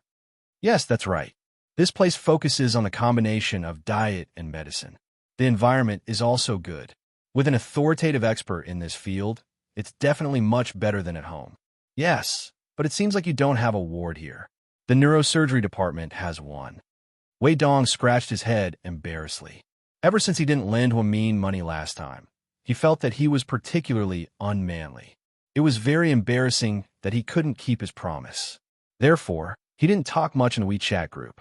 After Huamin and Qin Chu both left the group, he felt much more at ease. However, Zhu Lingling who knew about it, would occasionally make a few sarcastic remarks. He didn't expect to meet Huamin here. He also saw the things that Huamin frequently reported a while ago. However, he knew that as long as Qinshu was here, Huamin would be fine.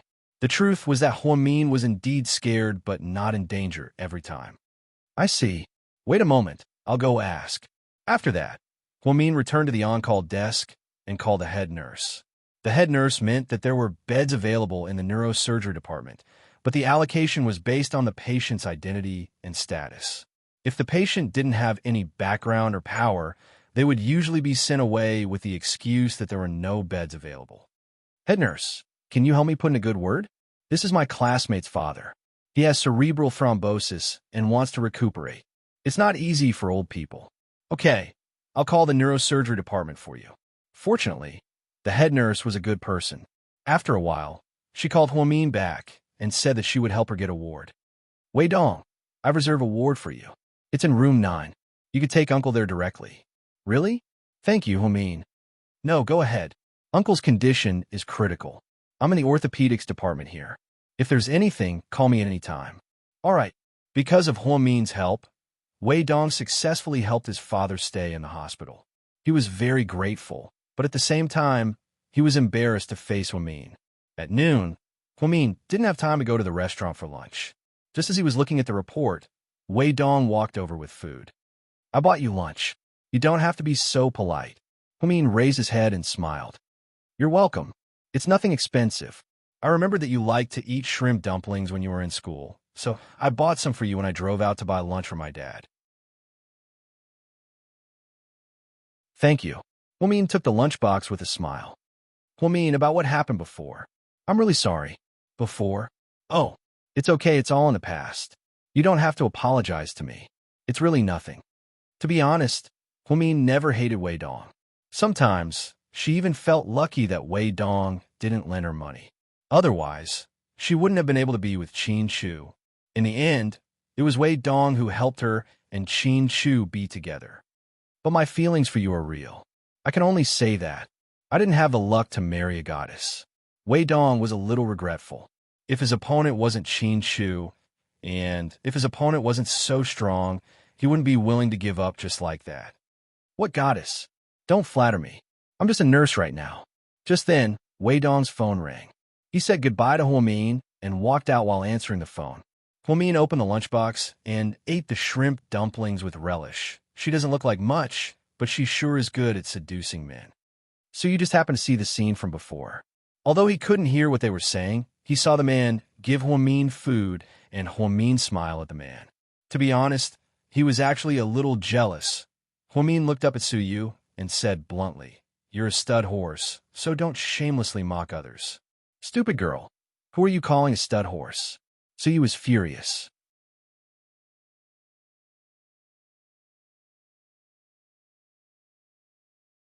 Chapter 243. Who am I talking about? You know what you're talking about. Don't spout nonsense. Not many of those women have slept with me. So you knew that Huamin would see different women enter and leave his room every day at the hospital. Naturally, he would make the connection. How many is not many? Huamin looked at Su Yu amused. Why should I explain myself to you? You're not my woman. Su Yu raised his head arrogantly. Bah, don't say such unlucky things. If I were your woman, I would kill myself at the southern gate. You? Su Yu rarely won when arguing with Huamin, but the strange thing was, even if he lost, he wouldn't get angry. Who was that man just now? Your boyfriend? He looks pretty bad. I could tell he's a nouveau riche. Su Yu laughed mockingly. If being rich means being a nouveau riche, then you're super nouveau riche. What? You're not happy that I'm your boyfriend? He's not my boyfriend. Don't spout nonsense. Huamin looked down at the report and replied. Su Yu seemed to be in a good mood when he heard that he wasn't her boyfriend. He leaned on the desk with both hands and looked at Huamin. Do you have a boyfriend? What does that have to do with you? If you don't, I can introduce one to you. Look at my bodyguards. They're all handsome and strong. They're all better than that guy. Your bodyguards are better than you. Huamin looked up at Su Yu and said, So, do you want me to introduce one to you? Su Yu smiled mysteriously. Didn't the Su family start out as a bank? When did it become a marriage? Is it going to change its style? Su Yu's face immediately darkened. Hey, you little brat. I'm being nice. I don't need your kindness. If there's nothing else, go back and close the door. Don't let your flirtatious news spread to every corner of the hospital. Ever since you came, the atmosphere in the hospital has become worse and worse. Those who know us think we're a sanatorium, but those who don't know might think we're a brothel. After Huamin spoke, he rolled his eyes at Su Yu and returned to the on-call room with his shrimp dumplings. And Su Yu was left alone at the desk. After having a delicious lunch, she looked at the time. There were still 20 minutes before work. Huamian logged into WeChat and chatted with Zhu Lingling, telling her about her encounter with Wei Dong. Zhu Lingling was biased against Wei Dong, so she immediately warned, "Ignore Wei Dong. He's just a despicable person who takes advantage of others." Luckily, he backed off, or else Qin Chu wouldn't have let him off the hook. Huamin smiled. "Oh right, did you two do it?" Zhu Lingling asked nosily. "No. Sai, what the heck? Big sis, do you have sexual apathy? You've been in the same bed for so long, and nothing happened? Who would believe that?" Even Zhu Lingling felt that it was unfair for Qin Chu. Huamin thought for a moment and replied, "Liking someone is reckless. Love is restraint." Did you know, Lingling? The deeper my feelings for Qin Chu, the more apprehensions I have. If something really happened between us one day, I feel like my mentality would be different. I don't want to criticize you, but it's not the first time. 7 years ago, didn't you get drunk and mess around? Huamin felt a little awkward at the mention of what happened 7 years ago. Back then, I was young. I didn't care about the world and didn't think about what would happen tomorrow. I just did what I loved and gave myself to him. Now that I'm older, I've become a coward. Being crazy is just a sign of being young and ignorant. I'm very rational now. But have you thought about it? If you get pregnant, Qin Chu's mother might accept you for the sake of her grandson, Zhu Lingling suggested. But have you thought about it? What if I give birth and the conflict between us hasn't been resolved? The child will have to suffer the same pain as me. When that happens, Qin Chu will be the only one in trouble. So, are you still thinking about divorcing him? Zhu Lingling asked with a voice message.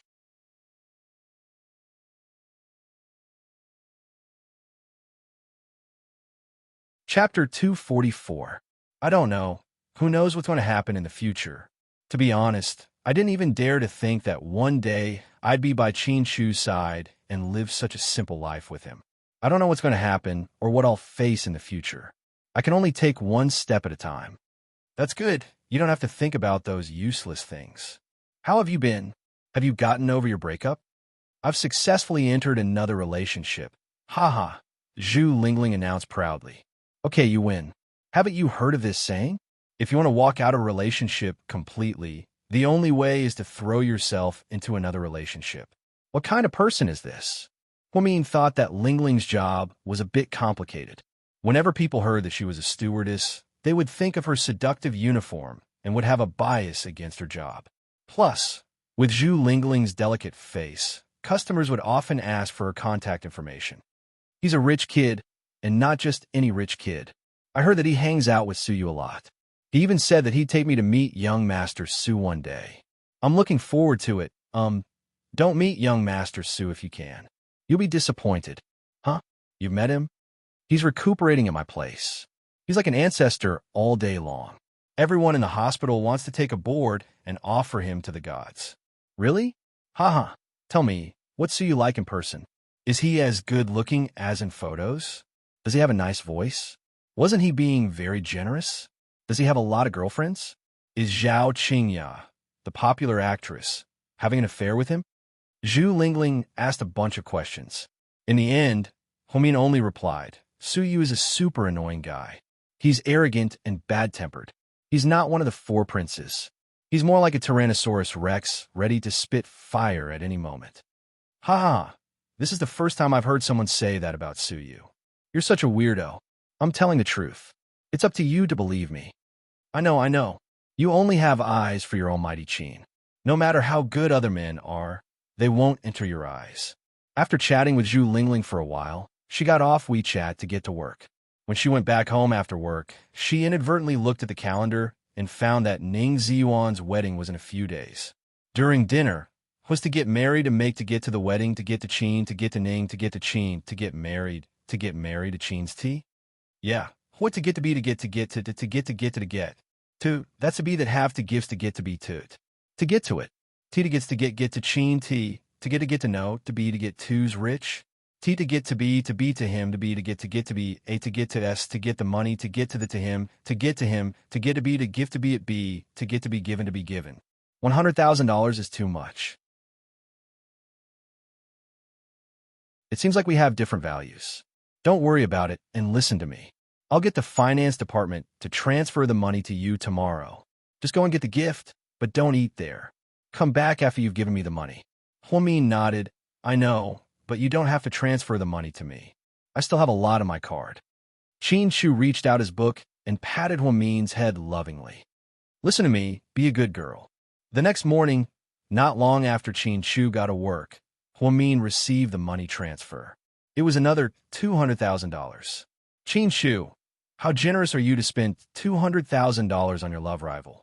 Are you the idiot with too much money? 3 days passed quickly. Huamian struggled for a long time and finally decided to wear a black Chanel dress, which was elegant and classy. She went to the 3rd floor of Shengjing Hotel by herself. From afar, she saw Ning Ziwan in his groom's suit, greeting the guests with a fake smile on his face. When he saw Huamian, his eyes flashed with surprise. Mian, he called out her name, just like he always did.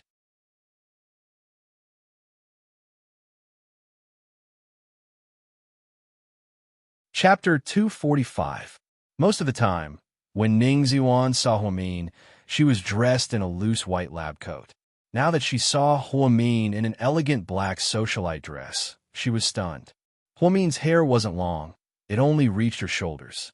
To match the dress, she tied her hair up in a bun and pinned it with a crystal hair clip. Even though she was here for the wedding and not to steal the bride's limelight, she couldn't lose in terms of presents. Congratulations on your wedding. Huamin handed her a red packet. Ning Ziyuan took it and put it in her shirt pocket. Then, she smiled and said, Thank you. Huamin nodded and didn't say anything else. You're very beautiful today. Ning Ziyuan actually thought, you look better today than you did at your university graduation ceremony. However, she was too embarrassed to talk to Huamin about their university days. At that time, there were no materialistic things involved. It was just pure feelings. Huamin was about to say something when Wu Xiaoxua walked out with the help of 2 bridesmaids. She shouted from afar, Vaughn, sorry, I have to go over for a bit. Hurry and find a seat. Ning Ziyuan jogged towards Wu Xiaoxua.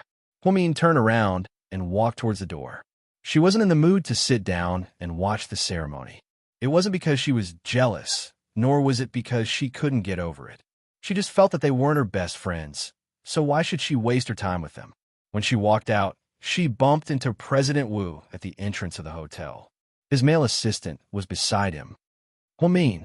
President Wu greeted him first. President Wu. Huamin nodded. Are you used to Southside? I heard you're doing well. Yeah, I'm used to it. The leaders at Southside take good care of me. That's good. I'll go over for an inspection when I have time. I'll talk to you alone then. All right. After bidding farewell to President Wu, Huamin walked out of the hotel. She took a deep breath and called Chin Shu. I just came out from Ning Ziyuan's wedding. Yes, he's dressed like a country bumpkin today. He's nothing compared to our Mr. Chin. For the first time, Huamin actually started to flatter him. However, as the saying goes, flattery never fails. Chin Shu enjoyed it very much. The corners of his mouth twitched in satisfaction. There aren't many people who can compete with me. Of course, of course. Huamin echoed with a smile. Did you give a cash gift? Chin Shu asked again. Ahem, I did, but I didn't give you the amount you asked for. Huamin was ready to come clean. Then how much will you give? 300,000? Chin Shu thought she gave him more because she was soft-hearted. But even if she gave him 500,000, it wouldn't affect their family's financial situation. No. Then how much? 500,000? 1 million? Chin Shu was very curious about how much this girl gave her ex. 200. 200? Chin Shu thought he heard wrong and repeated himself. Yeah, 200 yuan. I thought about it, but I still can't bear to part with so much money. Although you're rich, the money belongs to us. Why should we give it to Ning Ziyuan and Wu Xiaoxue? We can't go against money. Based on my relationship with Ning Ziyuan, we're university alumni at most, and Wu Xiaoxue and I are colleagues who don't get along well. We're friends for 100 yuan each. I did the math, and 200 yuan is enough. After Qin Chu heard what she said, he chuckled quietly. What are you laughing at? Huamin was a little helpless. Good job, honey. Qin Chu was amused by the unexpected gift. He also thought that Huamian hated evil people as if they were her enemies. After hanging up the phone, the corners of Qin Chu's mouth were still slightly raised. Assistant Yang walked in with some documents. When he saw his boss smiling so brightly, he immediately asked, Boss, did something good happen today? Yeah. Can you share it with me? Assistant Yang ran over and asked. No. Assistant Yang, fine. It wasn't the first time his boss was so stubborn. Luckily, he was already used to it. That night, when Ning Ziyuan and Wu Xiaoxue returned to their new house to count the cash gifts, they saw Hua Min's name on it. Wu Xiaoxue immediately snatched it from Ning Ziyuan's hands. Xiaoxue, what are you doing? I want to see how much your old lover spent, Wu Xiaoxue said mockingly.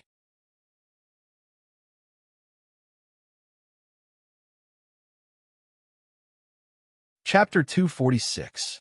When Wu Xiaoxue opened the red envelope and took out the 2 notes inside, her face fell. She pointed at Ning Ziyuan and asked, See, what did I tell you? You shouldn't have told her that this woman spent 200 yuan. That's not even enough for me to eat breakfast. How could she have the nerve to spend so much money on me? Ning Ziyuan said, Our banquet costs 15,800 yuan, and she spent 200 yuan. How shameless can she be? She didn't eat. She left after she paid, Ning Ziyuan retorted. You're observant enough. There were so many people, but you still remember whether she ate or not. Ning Ziyuan, what do you mean? Are you still unable to forget Huamin? Xiaoxue, you're thinking too much. If I couldn't forget her, would I have married you? That's hard to say. Maybe you married me for a reason. After all, my family paid for the house and car, and your future career will depend on my uncle's promotion, right? Otherwise, how could you, a graduate from a third-rate medical school, become a full-time employee so quickly? Wu Xiaoxue's words revealed her contempt for Ning Ziyuan. Men had self-esteem. After being provoked by Wu Xiaoxue, Ning Ziyuan was a little angry. If that's the case, I might as well go back to Huamin. She's the illegitimate daughter of the Hua family. Compared to her, isn't the Hua family more attractive? Well, Ning Ziyuan, you're finally telling the truth, aren't you? You regret it, don't you? Then let's get a divorce. Who wants to marry you? I want to abort this child. I don't want to live with someone like you. I know that other than Huamin, there's only Huamin in your mind. I hate this woman so much. I never want to hear her name. After speaking, Wu Xiaoxue threw the 200 yuan and the red envelope at Ning Ziyuan's face. Then, she opened the door and left. Ning Ziyuan sat on the wedding bed dispiritedly. He was not in the mood to chase after her. Wu Xiaoxue was a classic example of a princess with a disease. She was very pretentious and would complain whenever she was unhappy. Her attitude towards Ning Ziyuan's parents wasn't very friendly either. Today, Wu Xiaoxue's parents and uncle were sitting on the stage. Ning Ziyuan's parents didn't go on stage from beginning to end. It was obvious how much they looked down on his family. On the surface, those colleagues were also envious of him, saying that he had married an old wife. In fact, people were still gossiping behind his back about him marrying into the family and becoming a live-in son-in-law. The Wu family was rich and powerful, and Wu Xiaoxue had the temper of a spoiled brat. Ning Ziyuan felt that he couldn't take it anymore. Now that she thought about it, Huamin was much better than Wu Xiaoxue except for the fact that he wasn't that attentive to her. After Wu Xiaoxue slammed the door and left the house, she sped all the way to a nightclub that she frequented. Then, she called a few of her best friends over and started drinking, ignoring the fact that she was pregnant. In the corner, a woman in a sexy short skirt looked at Wu Xiaoxue, who was not far away. Isn't that the bride-to-be today? Why isn't she at home on her wedding night? How interesting. Man, what are you looking at? A man put his arm around he man's waist. I saw an enemy, and I'm in a bad mood. Who is it? I'll help you teach her a lesson. The man looked very loyal. Wu Xiaoxue played in the nightclub for more than an hour. She checked her phone several times, but Ning Ziyuan didn't call her. In the end, she stormed out of the door, ready to go home and ask him if he still wanted to live. However, he didn't expect to bump into a black car when he was crossing an intersection. Wu Xiaoxue screamed. Her head hit the steering wheel hard, and she instantly lost consciousness.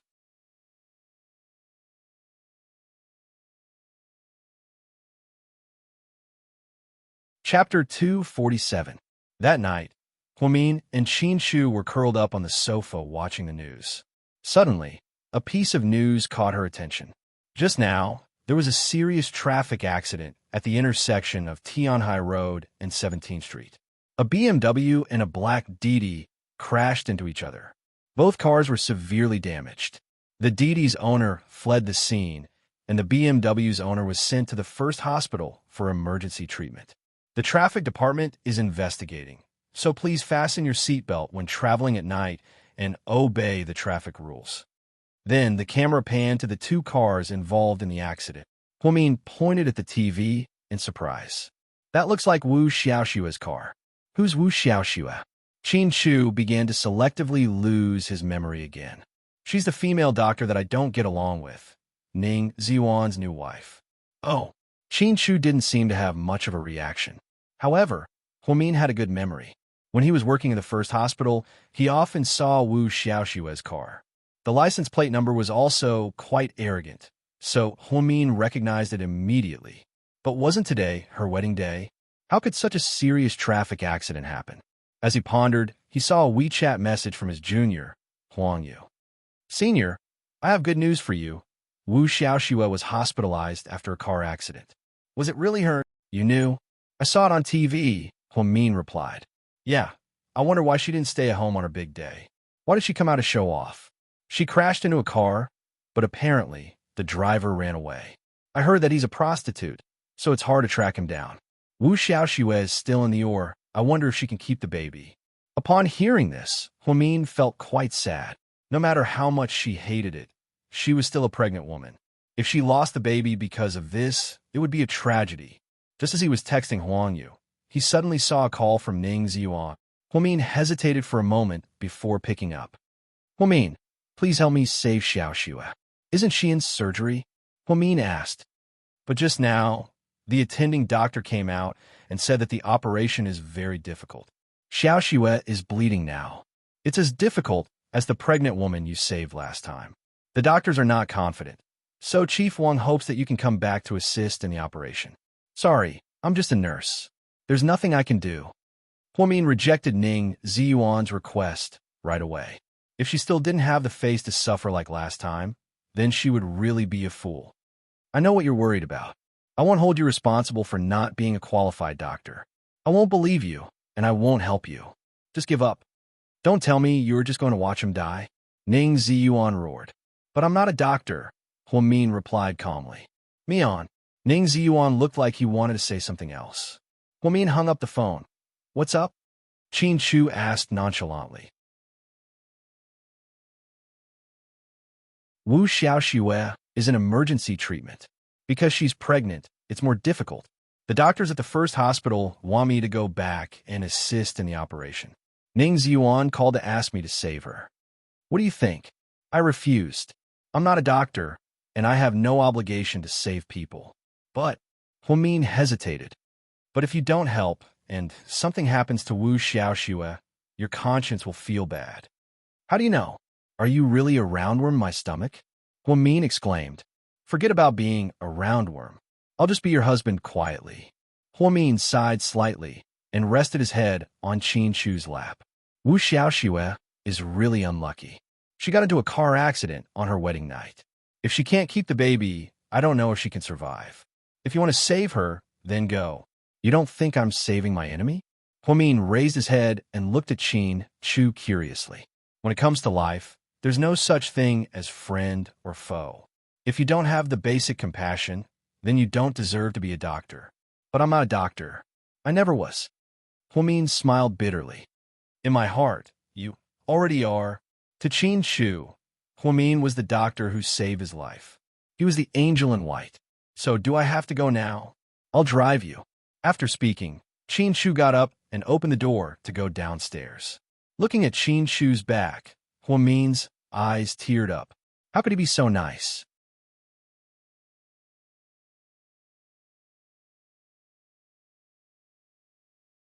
Chapter 248. With Qin Shu's escort, Huamin arrived at the hospital in 5 minutes.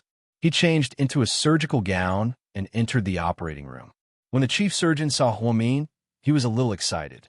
Huamin, you're finally here. Give it to me. Huamin took the scalpel and looked at the data while listening to the doctor talk about the patient's condition.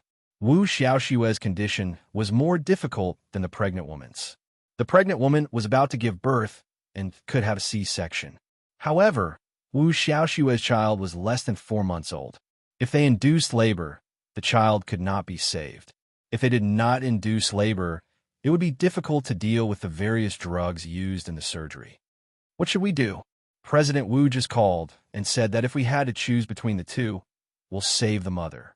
The child is 4 months old and his limbs are fully formed. If we induce labor, not only will it be very harmful to the patient, but the chances of her getting pregnant in the future will also be very small. Yes, we all understand. The problem is that both the child and the mother are in danger. Dr. Wu's head is severely injured, and she has 3 broken ribs on her left side. The surgery will be very difficult. Time was tight. Huamin summarized the data.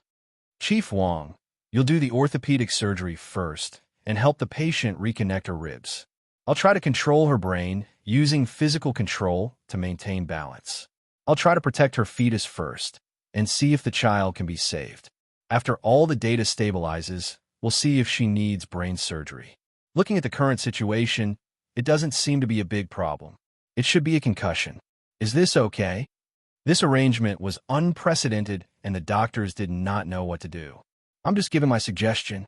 You're the attending doctors, so you can make the final decision, Huamin said. In the end, the doctors nodded and decided to give it a try. Huamin wanted to do his best to save Wu Xiaoxue and protect the child at the same time. It was hard to imagine that Wu Xiaoxue, a woman who always made things difficult for her, would do so much for her at such a critical moment. The operation lasted for 4.5 hours. Qin Shu waited in the car downstairs. When Huamin came out, exhausted, the corridor was filled with people, led by Wu Xiaoxue's parents and President Wu. Huamin, how is it? She's considered to have passed, but she still needs to be observed. As long as there's no major problem with her brain, other than 3 broken ribs, everything else is fine. The most important thing is that the child is safe. For the next 3 months, the patient has to stay in bed to protect the baby because she used a lot of medicine today. Huamin, thank you. President Wu looked at Huamin gratefully. No need. It's my duty. No, this is definitely not something you should do.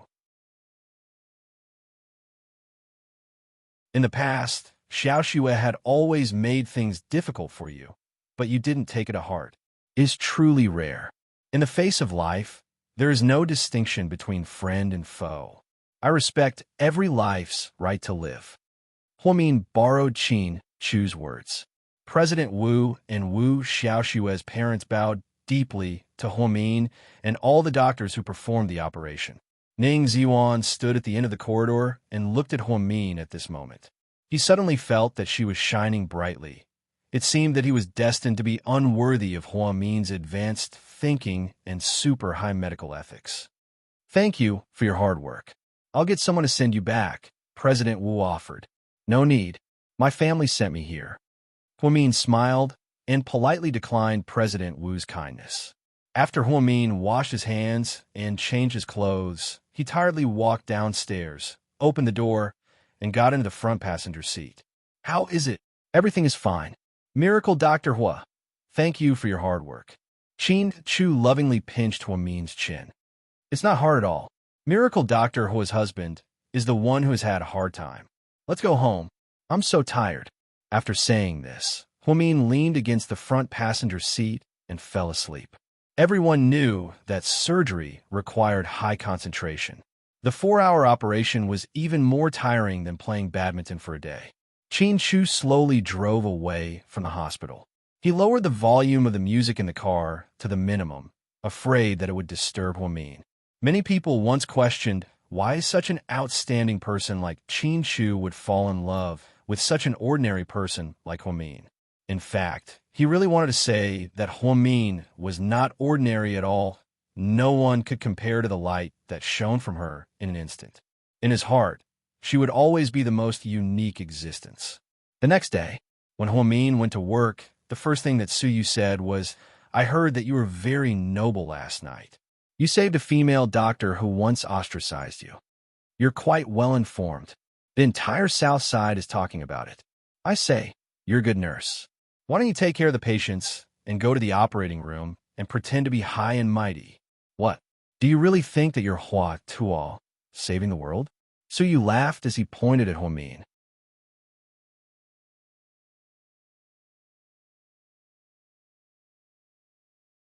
Chapter 249. What does it have to do with you whether I'm Hua Tuo or BNK? Don't you think you're worrying too much? I'm just being nice and teaching you what the scope of your profession is. I'm also being nice and teaching you what it means to be a good person. Suyu was speechless. Suyu was once again defeated in a war of words, but he was already very calm. He seemed to have already treated arguing with Huamin as a pleasure in life. If they stopped arguing, he would feel that something was missing.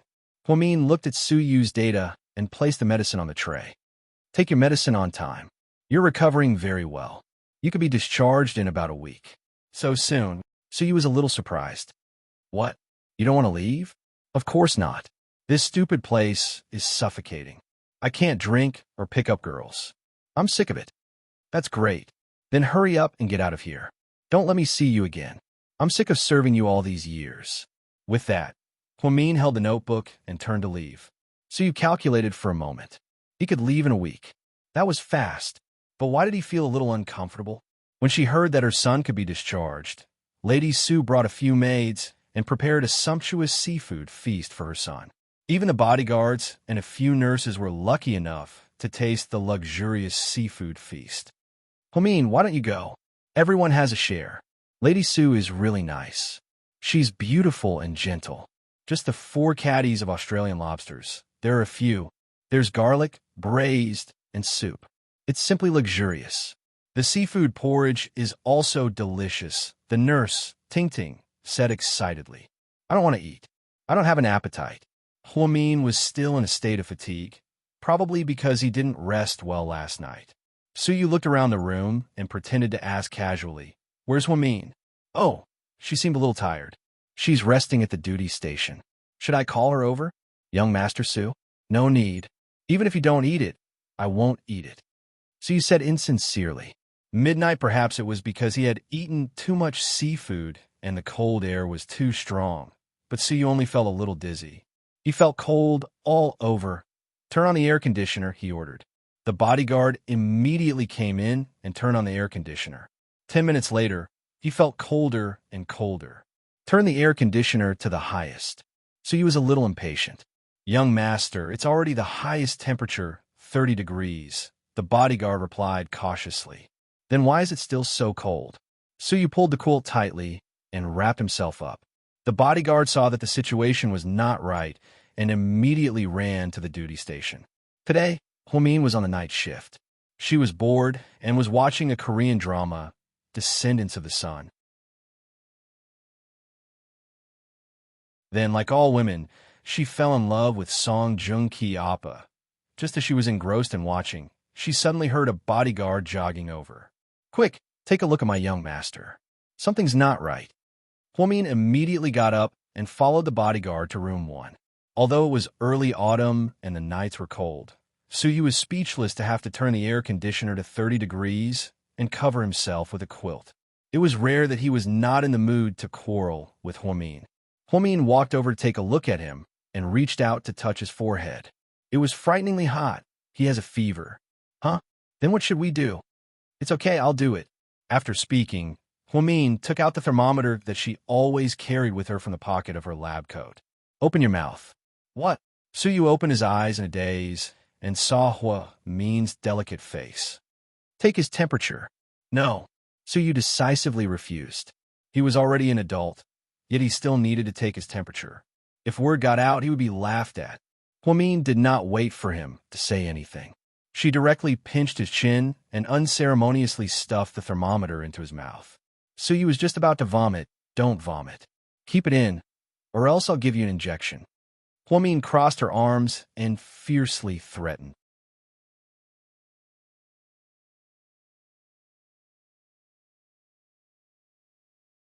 Chapter 250. As expected, Suyu immediately became obedient and obediently held the thermometer in his mouth.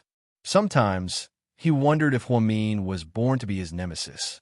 Why was he able to hit other women and blow their heads off, but when it came to her, he didn't have the temper? Was he under some kind of spell? Or was he under this woman's spell? Hua Min pulled a stool over and sat in front of the bed, waiting for the results. Suyu glanced at her from time to time. Hua Min lowered her head and continued to write the report seriously. Suyu picked up his phone and gently turned on the camera. Then, he turned off the sound of the camera. Hua Min. Yeah? Hua Min inadvertently looked up. The photo froze at this moment. The night wasn't very bright, so the image was a little hazy. However, Hua Min's delicate features could still be seen clearly. Because her night vision was impaired, she wore black-framed glasses during her night shift. The nurse in the white shirt in the photo was frozen in Suyu's phone. This was the first time he saved a photo of a woman, and it was taken with his own hands. What? Hua Min didn't know what was going on and asked. Nothing. I just wanted to ask you what time it is. Don't you have your own phone?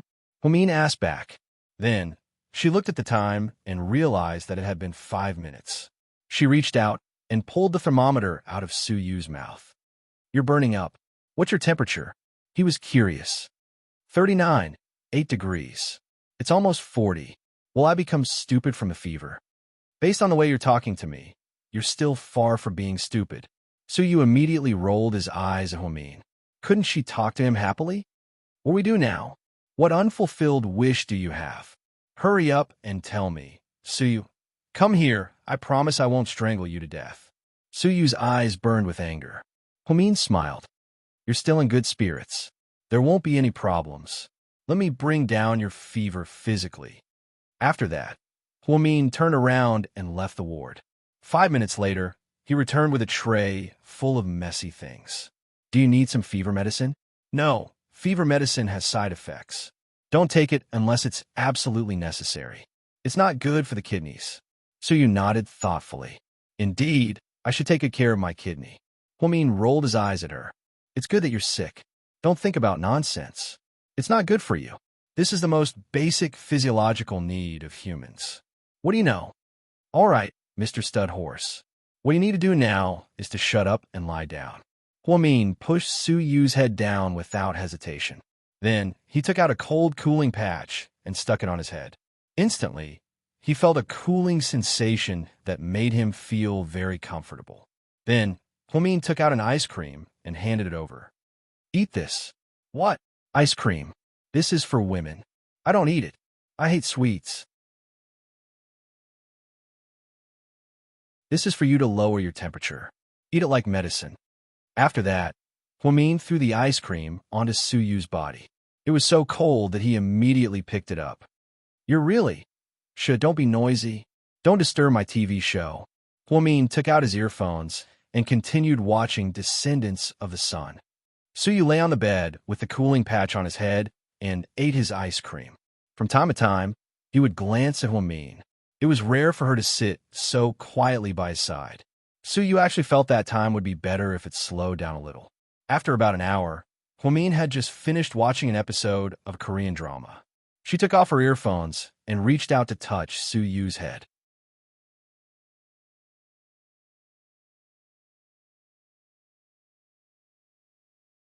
Chapter 251. The fragrance from his fingertips made Suyu feel a little impulsive. He really wanted to pull on the back of Hua Min's hand and kiss it. However, he felt that with Hua Min's fierce personality, he might chop off his hand. So, after some hesitation, he gave up on the idea. Your fever is gone. Your body is in good shape. Of course, I was in the special forces for a few years. You're looking down on me, aren't you? Hwamin didn't say anything. He packed up his things and got up. Hey, you just gonna leave me like this? Your fever is gone. Now you just need to sleep. But I'm a little hungry right now, Suyu said as he held his stomach. Hwamin looked at him speechlessly. He walked into the sweets kitchen and found that the rest of the dishes were all seafood. Your fever is caused by the cold in your body. You can't eat seafood for the next few days. Don't drink seafood porridge either. Eat a light diet. So what are you going to make for me? Suyu looked at Hwamin eagerly. Hwamin sighed. He might as well be a good person until the end. Not only would he have to trouble the chef to make food in the middle of the night, but the food might not be light either. Hwamin took out some rice from the cabinet, sliced some spring onions and ginger, and made porridge for Suyu. 40 minutes later, a bowl of steaming hot porridge was ready. Here, drink it. It's good for your body. Does it have aphrodisiac effects? It has the effect of nourishing in. Hwamin's face darkened as he replied. Suyu laughed out loud. Teasing Hwamin in the middle of the night was one of life's greatest joys. You're so fierce, not gentle, and ugly. No man will want you. Thank you, but don't worry about me. You should control yourself in the future. Don't overindulge and cause impotence in the future. TSK. What a vicious mouth. Shut up and eat your porridge. Hwamin's patience with Suyu had run out. It just so happened that this man had a fever when she was on duty. If she didn't bring his fever down, there would probably be a riot in the hospital the next morning. Lady Su would probably scold the head nurse until she cried. To be honest, the porridge didn't taste good because the taste of ginger was very strong. However, Suyu ate the whole bowl. Maybe he was hungry. By the time he was done, it was already past 2 in the morning. Hwamin tiredly took off his glasses and placed them in the pocket of his lab coat. I'm going to the on-call desk. Ring the bell if you need anything. Hwamin. Just as Hwamin was about to leave, Suyu called out to her. Hwamin turned around. It's fine. In fact, he wanted to say thank you, but he didn't know why he couldn't say it. Hwamin was already used to his habit of tormenting people, so she turned around and left again. After Hwamin left, Suyu didn't feel sleepy at all. He called the 4 bodyguards in and had an impromptu meeting. What do you guys think is the best gift for a woman? Jewelry, a branded watch, a Louis Vuitton bag. Money is the best gift. The 4 bodyguards all said the same thing. Suyu glanced at them faintly.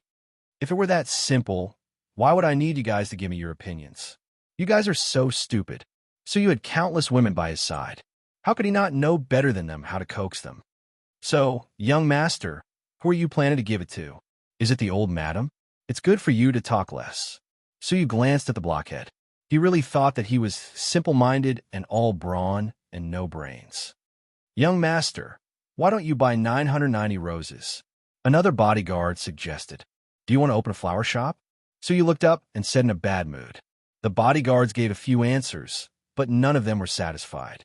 In the end, Suyu waved his hand and chased them all out. Lying on a hospital bed, he thought to himself that Hwamin didn't care about money, so he had to give her something special. She worked so hard to take care of him tonight, so it was only right to give her a gift. Suyu convinced himself. The next morning, Hwamin came to check on Suyu before she got off work. She was relieved to see that he was in good spirits. Before she left, Suyu suddenly asked, Hey, do you have any wishes? You're tuning in to the Romance Rendezvous YouTube channel. We're so grateful for your support, and don't forget to subscribe to join us on this incredible journey through captivating stories. Your generosity through donations truly makes a world of difference, as it's the primary source of revenue that allows me to expand and enhance this channel for you. Thank you from the bottom of my heart for being a part of this adventure.